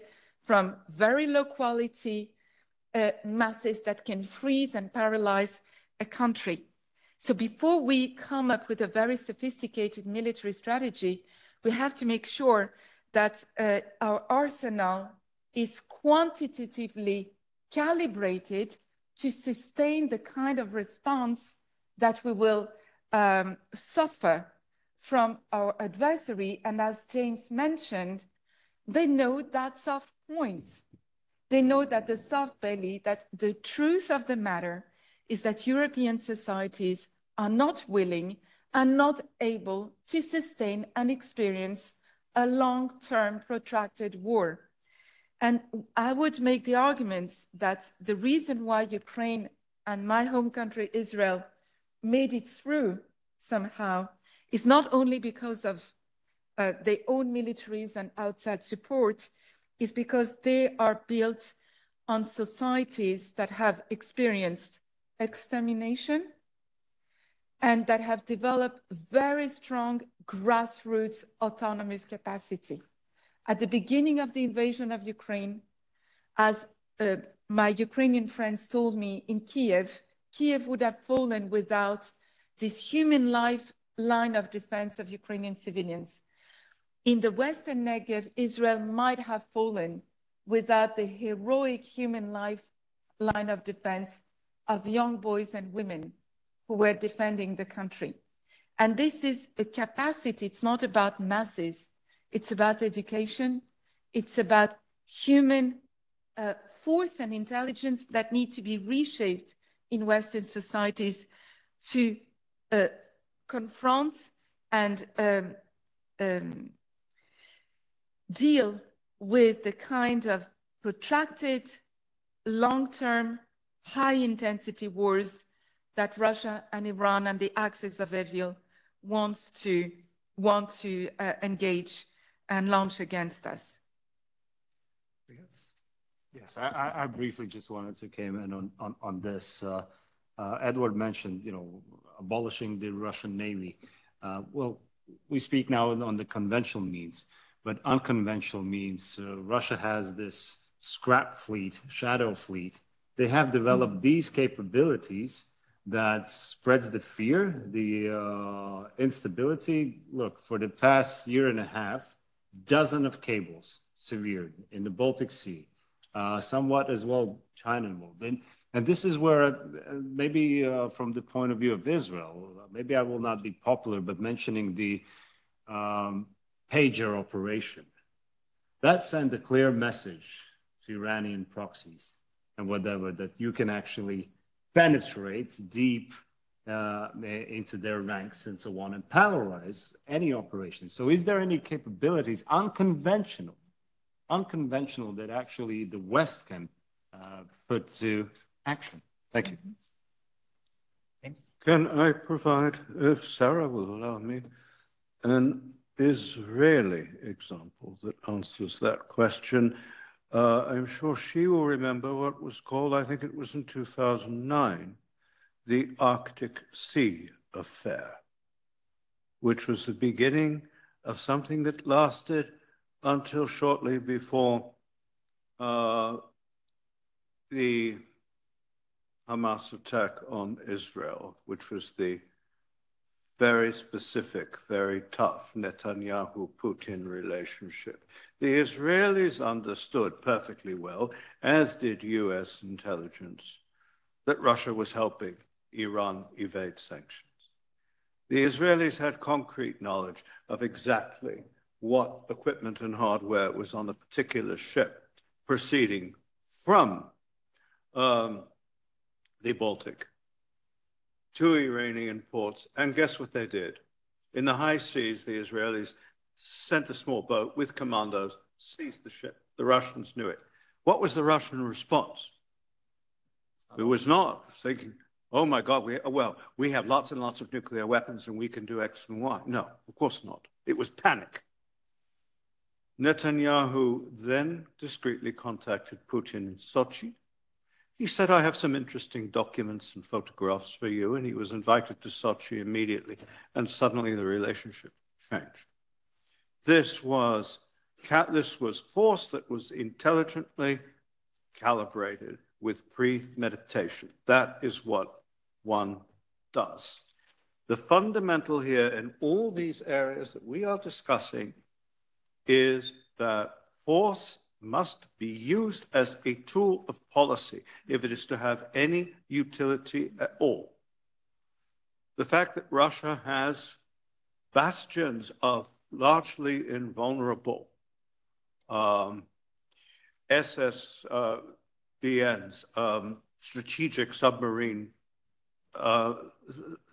strategic missiles buried under the Arctic ice, is irrelevant to a number of the circumstances we find ourselves now dealing with increasingly on a monthly basis, and need not paralyze us.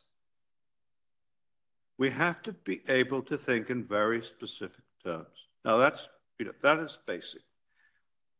Force remains, it will remain, a tool of policy if it is to have any utility at all. And if you don't understand that, you should not be allowed anywhere near these decisions.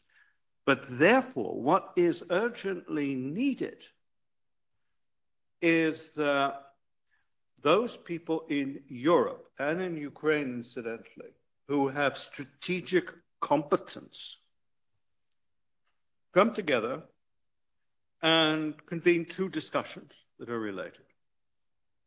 The first is, where do we want to be in future? In 5 years' time, in 10 years' time, in 15 years' time? What decisions need to be made? What resources need to be allocated to put us there so that many of the Russian options that appear to exist today, we could draw a blue line through them and then along that. But secondly, more urgently, what can be done with the forces we have today?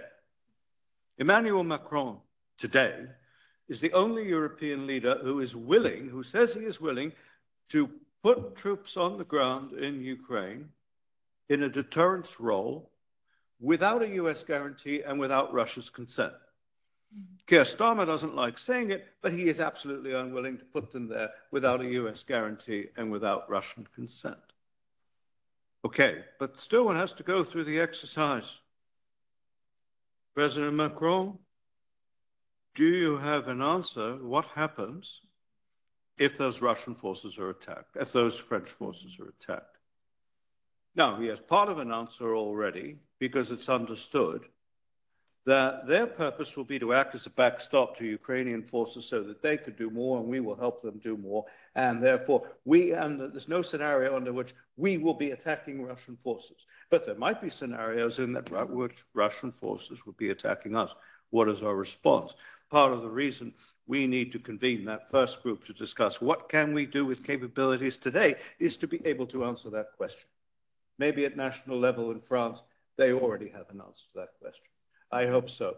I am depressingly confident that in the UK, we do not have an answer to that question. I don't know if Edward has a different view from mine. I don't have an answer, but since I'm having a good time being a bit provocative, I'm going to be provocative again.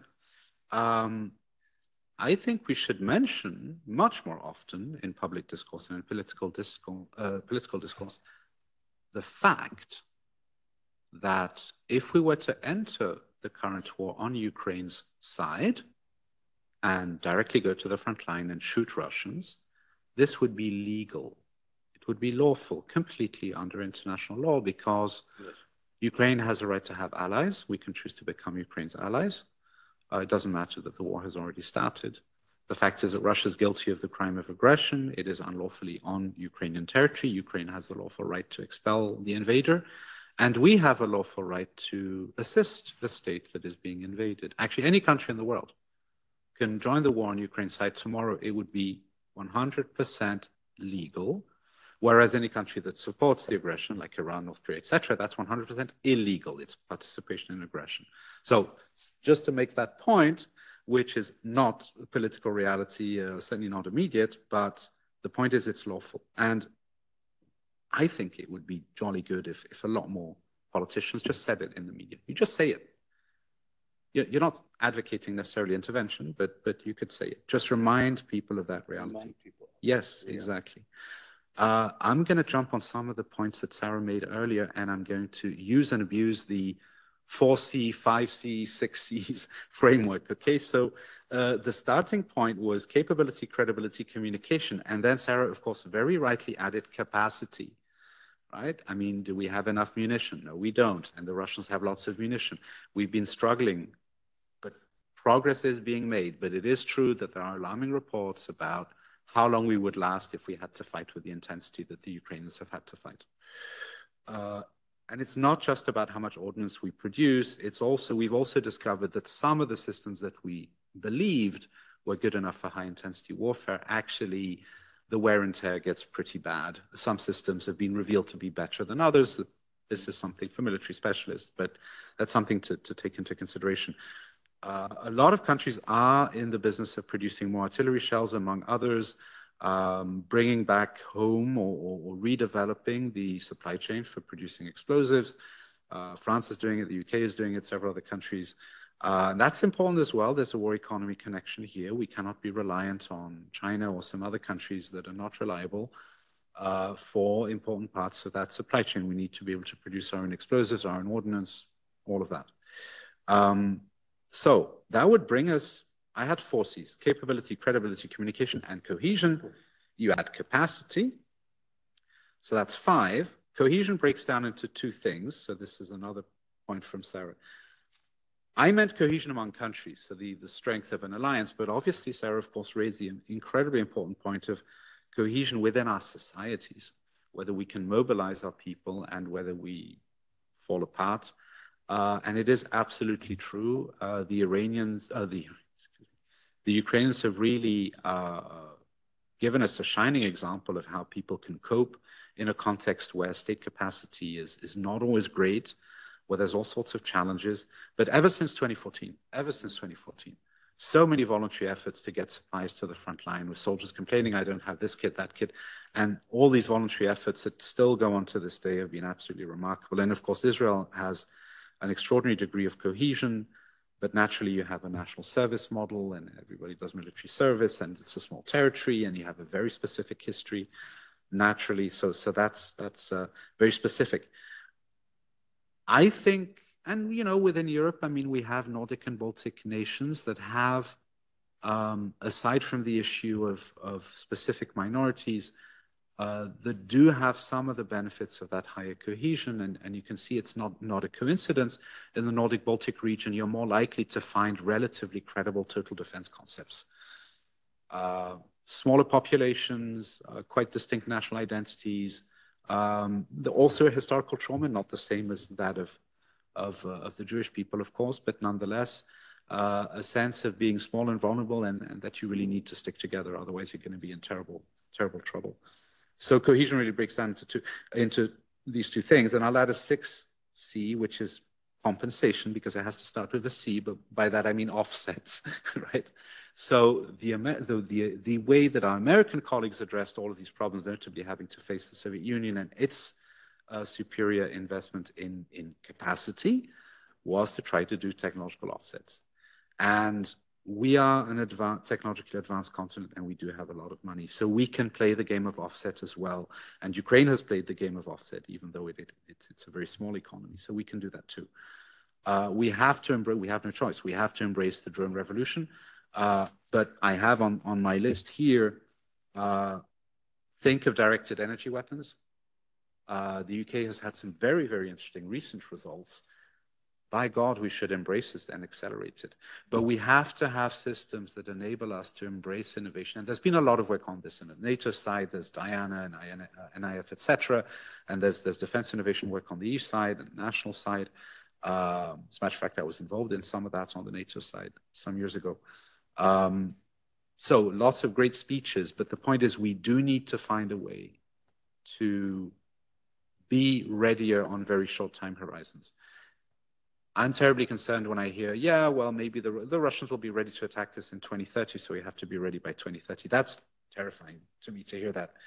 Because no central point estimates, please, not 5 years ahead, because in 5 years' time, most government ministers who are coming to ministerial meetings to the city will no longer be in government. No, please, oh God, no, not a 5-year framework.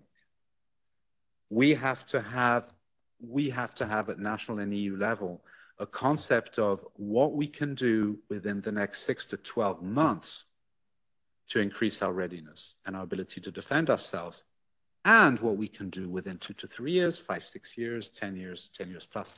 Absolutely fine. I'm not saying we shouldn't do midterm, long-term planning. We should. But we have to have also low-hanging fruit, and I think maybe the example of drone forces is one where we can learn a lot from the Ukrainians. We should learn from the Ukrainians. We should send, it's good to train the Ukrainians, but we should send personnel to Ukraine to be trained by the Ukrainians in how to run a large-scale drone force. And this is large-scale stuff. It's millions of drones, which means also battle management systems that the Ukrainians have been developing using AI as well. Do we have something like that? I don't know if we're as good as the Ukrainians, quite honestly. So we should embrace the disruption. Thank you. Allow me to develop a small thought and wrapping up our discussion here. I mean, it was said that we should learn from history. One of the results of my study of the Russian military culture is that it is still a mass army in all its aspects.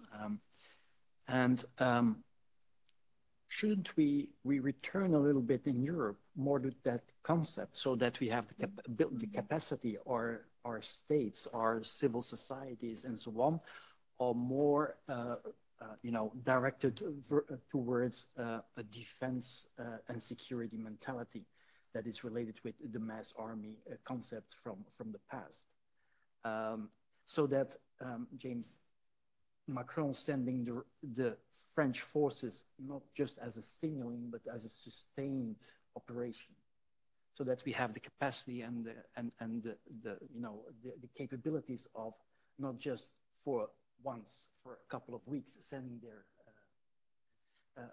French forces to signal the Russians something, but a fighting force if necessary, a sustainable force. That's so, and therefore my thought that we perhaps should introduce some more elements of the mass army of the past back into our societies. But anyway, that's a small thought of mine. First of all, I would like to thank all the speakers for the excellent and thought-provoking contributions. Thank you for that. And I would like now to make some time for the question and answer sessions. Therefore, I kindly invite you, the audience, if you have a question to raise, and may I also ask you to identify yourself very shortly, and then keep it to questions, please, and not too long to comments. Thank you. Yes, please. So thank you very much for this interesting conference. My name is Stella Veliki. I have studied physics and informatics, and I am a member of the European Physical Society. And I have a question. I'm very interested in the strategical military cooperation and defense between EU, Ukraine, and Israel. And I have two questions. Why Israel is not a NATO member? Why? Because I think that Iran will think 2 times before attack Israel if Israel become a NATO member. That it's only another one. The question that I'm more interested is how can we use, I mean, EU, Ukraine, and Israel forces and new technology to stop the helping between Iran and Russia. Russia is helping Hezbollah, is helping Houthis with military and strategical information and military arms. And Iran help Russia with drones, and I don't know with how other things because it's not so clear. I know that the Israeli army and Ukraine army is using new technology, and I think that it's a very important step. How can we, it's a soft war, but it's very, very effective. That is my question. How can we use this? The other thing is Iranian intercontinental missile. Now in the talks between Trump and Iran, what is with this missile? It's a missile we can have in Europe one, and you can have in Israel the same missile. That's it's very important. Why Europeans are not present to this discussion? That is not so clear from me.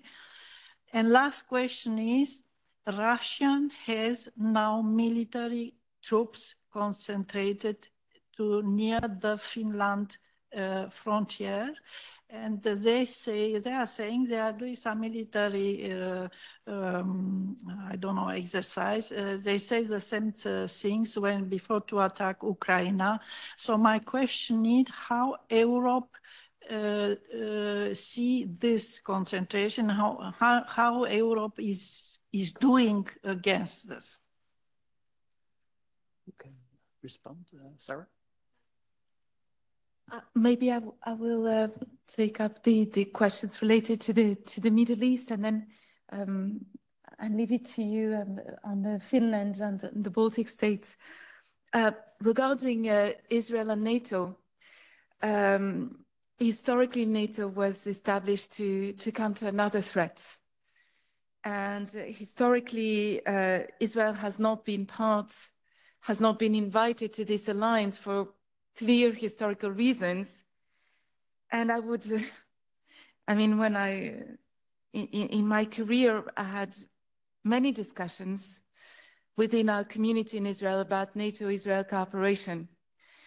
And once the matter of the fact is that no Israeli mother will accept to have her son die for another country when we are living under the looming threat of an extermination. And I think this is the simple answer, but the more complex answer is that historically NATO alliance was not connected, of course, to the Middle East and to Israel, but there's been a growing cooperation between NATO and especially what is happening on its southern flank and Israel in terms of countering Russian strategic signaling in the Eastern Mediterranean.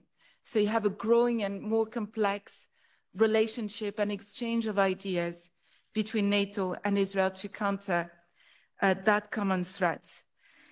Regarding the potential Ukrainian, European and Israeli cooperation, I see a venue for increased cooperation in intelligence sharing to contain the Russian and Iranian circumvention of sanctions, which has been massive.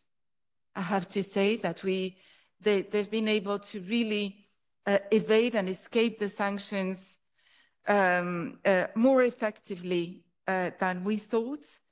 And second, of course, and this is already happening, by strengthening our deterrence by denial through extended cooperation in air defense. And this is a domain in which Israel has a strong operational experience, both as a country, but as a country that has cooperated with the United States and European countries, and of course, Gulf countries. And Ukraine has a very strong operational experience. And I think this is interesting to learn from two armies that has fresh, multi-domain, and rich operational experience. I often made the argument that Ukraine is the most functional and the most experienced army on the European continent. And this is an army, as Edward mentioned earlier, we should come and learn from the Ukrainians, and maybe Israel, with its mistakes and some of its successes, can also be a good source to learn from. In terms of technology, as Edward mentioned, and James also, the drone warfare is one of the most rapidly evolving domains. And I would say that Ukraine is at the forefront in terms of technological development, but also operational successes. In fact, in the last months, according to reports by the Institute for the Study of War, Ukraine is the leading country in terms of drone warfare, both in terms of offensive and defensive capabilities. And I think this is something to take into account. And in the coming months, as you said, Edward, I mean, in the Middle East, we count in terms of days and weeks, in Europe in terms of months. In the coming months, I think, should Europe reframe its strategies, Europe should sit with the Ukrainian military and perhaps the Israeli military and learn fast from this operational, freshly acquired operational experience. And of course, on the Finnish question, I'll leave it to you. Can we first go to James and then to James? I'm grateful that in response to the NATO question, Sarah pointed out that there are not only certain historically founded and geopolitically founded taboos inside NATO and giving a positive answer to that, but there are some in Israel as well. And I want to add one. Israel is not part of the sanctions regime against Ukraine. They have had carefully calibrated but decidedly ambivalent response to the war in Ukraine. Why is that? Because Israel relies upon real and tacit understandings with Russia with regard to what happens in its own neighborhood, and therefore does not want to put itself on a collision course with Russia and define Russia as an enemy. And that relates most directly to Syria, although that problem has now changed somewhat, but it also relates directly to Iran. And therefore, for those reasons alone, in today's environment, I can't envisage a government of Israel coming to the conclusion that Israel would secure more security from being a member of NATO than from playing a game that is very usefully played now. Now, I will defer to Edward, but on the Finnish question, let me just make 2 points. I don't see any utility to Russia deploying these forces on the Finnish border, except in the context of shaping what remains possible, which is a proper regional war in the Baltics, which would tie some Finnish forces down that might possibly be used elsewhere. The Finns rightly have absolutely no lack of confidence regarding their ability, short of serious nuclear contingencies, their ability to defend their national territory against Russia. The Russians understand the Finns' ability to do this. There is no such thing as hybrid war in Finland. Sadly, there is in Estonia, because the one major difference between Finland and Estonia is that inside the country there is no Russian factor, at least when it comes to society. Everybody in Finland knows everybody else. You can't pretend to be somebody you're not in Finland without being discovered in 72 hours. So war in Finland has to take a very simple and direct form, and we know what happens when Finland is attacked. The whole country, which is semi-mobilized already, becomes fully mobilized, and the attacker regrets the choice he's made within 48 hours, if not 2. So Edward might have more to say about that. That's absolutely right. I mean, Finland has a very strong total defense concept. It has conscription. It has very competent armed forces. It's a relatively well-armed state, even in terms of infantries. It's relatively better than most other European countries. It also has much better civil protection. It really has a total security concept.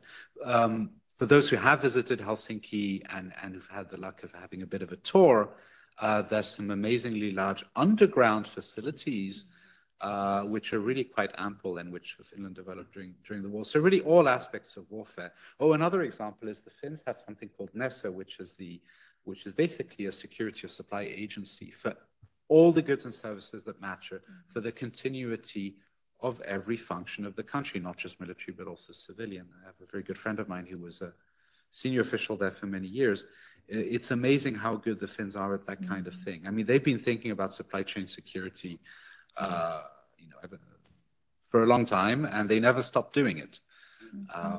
And of course, they understand their geography. So I'm not worried about the Finns, and I would add, I mean, there's a couple of positive points here. Nordic defense cooperation is evolving quickly. It's been good for a long time, but I mean, it's even better now. Of course, there wasn't up when Finland and Sweden joined NATO. Now it's a bit of a downer that the US is less reliable, but nonetheless, Sweden and Finland are both in the EU and the Nordics working together very well. And Sweden obviously offers depth to help Finland further. Obviously, it's a bigger concern with respect to the 3 Baltic states, which are more exposed. That's a challenge. The Finns are fantastic, but the Finns are very strongly focused on defending their own country. And I'll get to my last point, which is how I interpreted the question from the lady. Basically, something like, why does Europe tolerate the fact that Iran is developing dangerous long-range delivery systems? And this really goes back to my point about deterrence by punishment. Europe doesn't do deterrence by punishment, not fundamentally. If we did, we would arms race the Iranians and communicate to them that, well, okay, you want to build those weapons, maybe we can't stop you, but here's a range of our own weapons, and if you ever attack us, we will basically smash up whatever, all of your defense industry right here from Europe with missiles that have ranges of, what's the range, 3,000 kilometers we would need? I don't know exactly the distance from here to Tehran, but let's say 2,000-3,000 kilometers. But the thing is that that's simply not the way we do business, but obviously it should be. We should learn. I think fundamentally, I mean, one of the conclusions about this whole deterrence point, the deterrence by punishment point, is that with a less reliable United States, Europe must begin to think the way Americans were thinking in the 50s, 60s, 70s. To think grand strategy, deterrence, all types of deterrence. I'm not saying we should do only deterrence by punishment, and I'm not saying, like I said, it's not exclusively about nuclear, far from it. There's conventional punishment. But we have to develop the capabilities to do so, and we have to have the mentality of thinking that way. It's perfectly understandable that Europeans would not want an intervention, military intervention against Iran, because people think, well, it didn't go that well with Iraq, etc. I mean, that's understandable. But I mean, if the Iranians develop systems that are dangerous to us, we could at the very least arms race them. But that too is a political taboo in European politics. We don't like arms racing. Americans had no problem with it during the Cold War, but we kind of, we are reluctant. But the fact is we have to arms race, and we should, because if we do arms race, we might even win. Think again to our bigger GDP. Thank you. Yeah, very shortly, if I can indulge a moment of outrage, as Edward did earlier, but it's on this very theme still of deterrence by punishment. North Korea. The United States fought a 4-year war, high-intensity war against North Korea, spent 3 years negotiating an armistice, which has remained intact, and now is turning a blind eye to the fact, something I'd never expect to see in my lifetime, that we have North Koreans fighting a war in Europe. It's not that Truman and Eisenhower roll over in their graves, they'd be jumping out of them, shouting at us. There was, under the Biden administration, the chair of the House of Representatives Intelligence Community, another Mike, I forget which Mike he is, the too many waltzes, the too many whites. What? Republican chairman of the House Intelligence Community wrote an open letter to President Biden, fantastic letter, expressing controlled outrage that we have Iranians fighting in Europe. He said this crosses a very serious red line. It calls for immediate and urgent action, and I am calling on you giving you advance warning that we will be convening hearings to discuss this matter. Of course, the Democrats blocked it. Now, sadly, since Trump has become president, this particular congressman and a great many others have gone silent on the issue. Why are we going silent on the issue? And then, final point, everything is interconnected, isn't it? Aren't the Iranians noticing that the Americans are allowing North Korea to fight a war in Europe and not even putting this on the agenda as an issue to be negotiated when we talk about ceasefires and peace settlements? Good God. I mean, there are no secrets. Everyone's watching everything else and drawing conclusions. That's my moment. Sorry, I went on for more than a minute. Thank you, James. Are there other questions in the audience, please?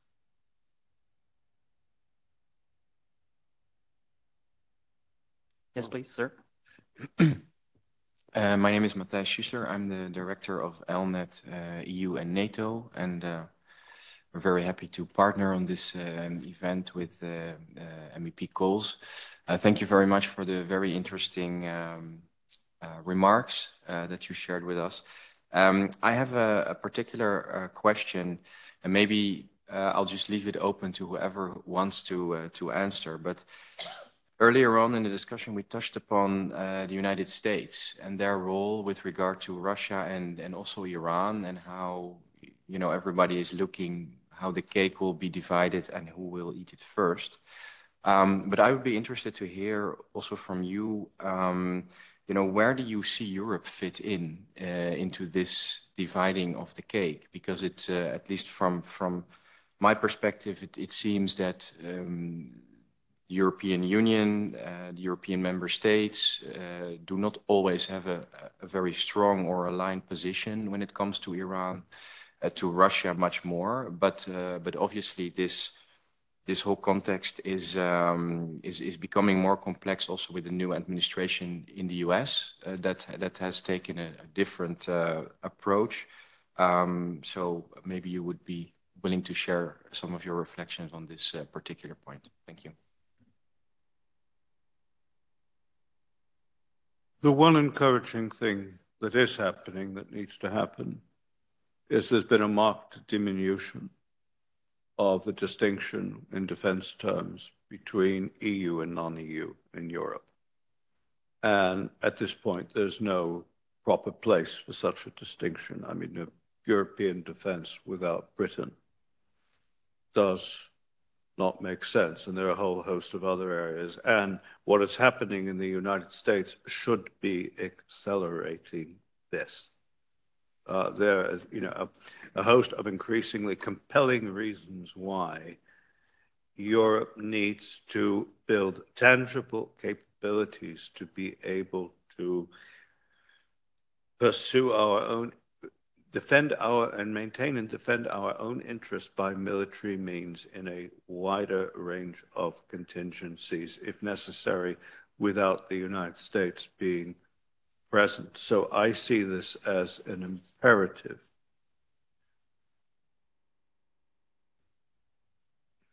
Yeah, if I may follow up directly, that's also, I think, fundamentally the point I was also trying to convey earlier when talking about deterrence. I think Europeans, either Europe learns to do grand strategy as a collective and also develops the sorts of reflections that the US was doing all the time during the whole Cold War, defining a place for itself in the world, deciding what values and interests are priorities, and then developing strategies that enable that and to ensure that one has the sufficient military capabilities to defend or uphold certain interests or values. That's what Europe needs to do, and it's either that or we are simply going to fragment along national lines, and then it's going to be, you know, differences in threat perceptions between East and West and North and South, and then we'll be buffeted by much more powerful states. The world we've entered now is a world of revisionist challenges and revisionist war. Russia kicked it off, but China is also in many ways a revisionist state. Iran is certainly a revisionist threat. North Korea is some sort of bizarre disruptor as well. I find it even hard to categorize exactly what they're doing in Ukraine, but obviously that we should not welcome that. The point is that this is an axis of revisionist states, fundamentally what we're facing. And the fact that we underreacted and that the US underreacted to it has meant that the axis has grown. It has firmed up. Everybody now has joined the war against Ukraine, which is a European democracy, which is a candidate to become a member of this union. I think that this is make or break moment now with the US becoming so unreliable, and with, in fact, Donald Trump, I think, arguably signaling probably that under president like him or presidents like him in future, the US will simply play great power politics and will abandon ideals such as making the world safe for democracy and that kind of thing. If that's the world we're heading towards, and we probably are, at least temporarily, and maybe for the long term, then the only solution is for Europe to be collectively considerably stronger at a military level. And we also need to have strategic thinking in order to do that. And therefore, again, we need to do grand strategy for Europe. We need to know what we want to achieve in the world. We need to know what is acceptable to us and what is unacceptable to us. And just to expand that, so here's a few ideas. It's similar to the maritime stuff I was saying before. So here's an idea that's a little bit arrogant and expansive, but I'll say it on purpose. The Roman Empire used to refer to the Mediterranean as Mare Nostrum. Why should we not, and I think the Latin for our seas in plural is Maria Nostra, Nostra or Nostri, I don't know, but it sounds very elegant, right? The point is, we could decide, really we could theoretically decide that the seas around us are our seas, right? I mean, we could still stay within international law, but we could have this more expansive view of it. And if we wanted that, if that were a strategic objective, we could define it and we could build our naval capabilities accordingly and our coastal defense systems and so on, and treat the Russians a certain way and the Chinese a certain way. The reason why I keep on talking about maritime is because we have to be aware the Chinese Navy is growing in leaps and bounds. I don't think they're going to stay forever just around China, are they? They might come a lot closer to us, so we have to think about that. But the point is, it's all of these dimensions of military power we have to consider, including possibly more European states acquiring nuclear weapons, or maybe a collective nuclear deterrent, although that's very complicated to manage. We have to think of everything, and we have to go back to the source. We have to think grand strategy, we have to think deterrence, we have to think strategic goals, and that's the answer, because otherwise, if we just say, what's going to happen to us as Europeans, how in the dividing of the cake, well, we will be the cake. We will be in pieces. If I may add to what was said before, another aspect, I think it was an underlying theme in all the presentations here, is the question of naming, of language. The world that we are shaping is informed by the language we use. And what we're seeing in the US-Russian exchange, in the US-Iranian exchange, And in Europe's reaction, we have a loss of translation because of the very words that are being put to that reality. You have a second Trump administration that is based on the culture of deals, of commercial deals, in which you always reward the stronger, the aggressor. You have a strategic culture of Russia and Iran, of maskirovka, ustraszenie, of frightening, of fooling the enemy, by blurring the lines between war and peace, by blurring the lines between true and false. This is the Iranian approach of always fooling the Western strategic communities, of cultures of permanent war. And in between, you have the European continent, I would say the Western part of it, not the Eastern, that is using a language that is not adequate, not calibrated to the strategic realities it is located in. Member of Parliament Kols just made the remark to me that Europe is speaking in terms of readiness. It's not readiness, it's war, it's capacity building, it's coercion, this is deterrence, this is integrated deterrence. Readiness is not the right word. And I think that you, as European members of Parliament, as opinion leaders, the first work to be done is to work on terminology, lexicon, language, because terminology shapes policy, shapes approaches. And again, I think that just because lack of choices, Ukraine would be a good example to look into, maybe Israel. The way people speak about our current strategic and operational environment. And today we are in a tragic situation, tragic because there is no good solution, of the loss of translation between the Americans, the Russians, the Iranians, and the Europeans. We just don't speak the same language. And this loss of translation is tragic for the people of the region, for the people, for the Ukrainian people, for people in the Middle East. It does affect lives. It's a matter of life and death. This is just, it's not a matter of well-oiled and calibrated policy here in Brussels or in Strasbourg. People are dying because of this. And I think that the first work to be done is a work of language, terminology that needs to be inspired. And I will make that point by Eastern European members of the European Parliament because they know what historical trauma is. They've experienced firsthand what is German occupation, Soviet occupation. They know what it is. And I think we need to have a shift of language and policy towards the Eastern European part of Europe for the decade to come. As a dedicated student of Lenin, may I just add one point, reinforcement about what I would term, what you've discussed, which I would term in Leninist vocabulary, linguistic struggle. If you read the Washington Treaty of NATO, only twice is the term peace used without qualification. On every other occasion, about, I don't know if it's 7 or 11 occasions, the terminology is always peace and security, peace and security.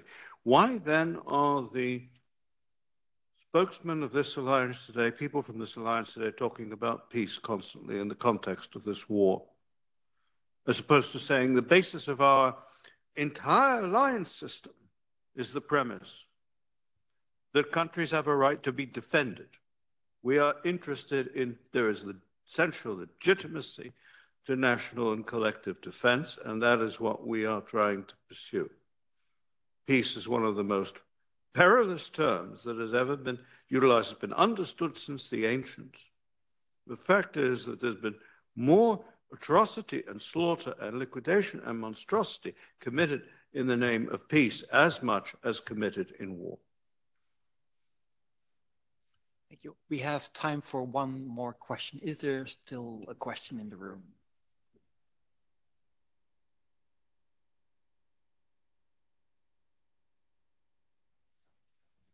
Yeah. Okay.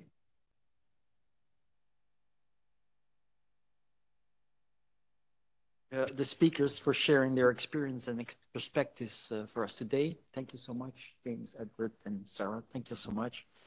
Thank you also to all of you for your participation and your thoughtful questions. And this concludes actually our session, I believe. I wish you all a very good day, and we hope to see you again on future events. Well, thank you, and concluding remarks from my side as well. Really, thank you, Mr. Bladel, for navigating this panel discussion. I think the experts were really on top of the issue that we put forward today. And I can promise one thing, there won't be some recommendations, conclusions coming out. It's all of those who have been here present for the past 2.5 hours have digested what experts in their analysis have delivered both on Russia, on Iran, but also on, as Kremlin labels, collective West responses to these threats. But one good thing is that maybe the room, this chamber is not full, but I'm grateful for those who are also following today's discussion online, remotely.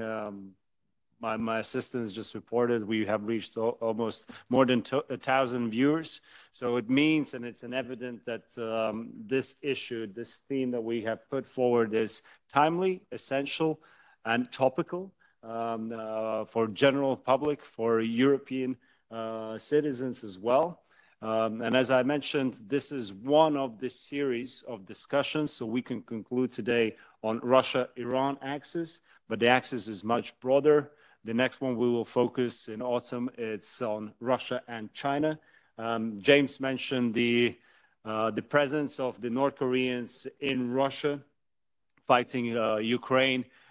It actually was officially announced that the recognition of North Koreans being present and engaged in this war is based on the agreement signed between Russia and North Korea that not very recently on mutual assurance and assistance clause. So we see that for the past span of 4 or 5 years, there are numerous agreements signed between these axes. We don't know maybe exactly all the contents, but we see the modus operandi. We see that, it's very evident, and the question is, everything that we heard today, deterrence by denial should move to deterrence by punishment. We are using this format as an open book that we're filling in with our knowledges, but also the challenges, the questions. So, of course, concluding the span of the series of these discussions, I think we, the policymakers, we have broader understanding where we stand in front of these axes and what should be done at the strategic level, but also operational level, and down to every European as well. As such. So with this, once again, thank you, panelists, speakers, experts, for your input. And I also would like to use the opportunity to thank my APAS as well, Chris, Laura, Ginta, and Yanis. They work in the background very hard so that we have smooth events. And well, with this, wish you a pleasant day. And let's stay tuned for the next event in a series of the axis of autocracies and how should the West will respond to the challenges posed by them. So thank you very much.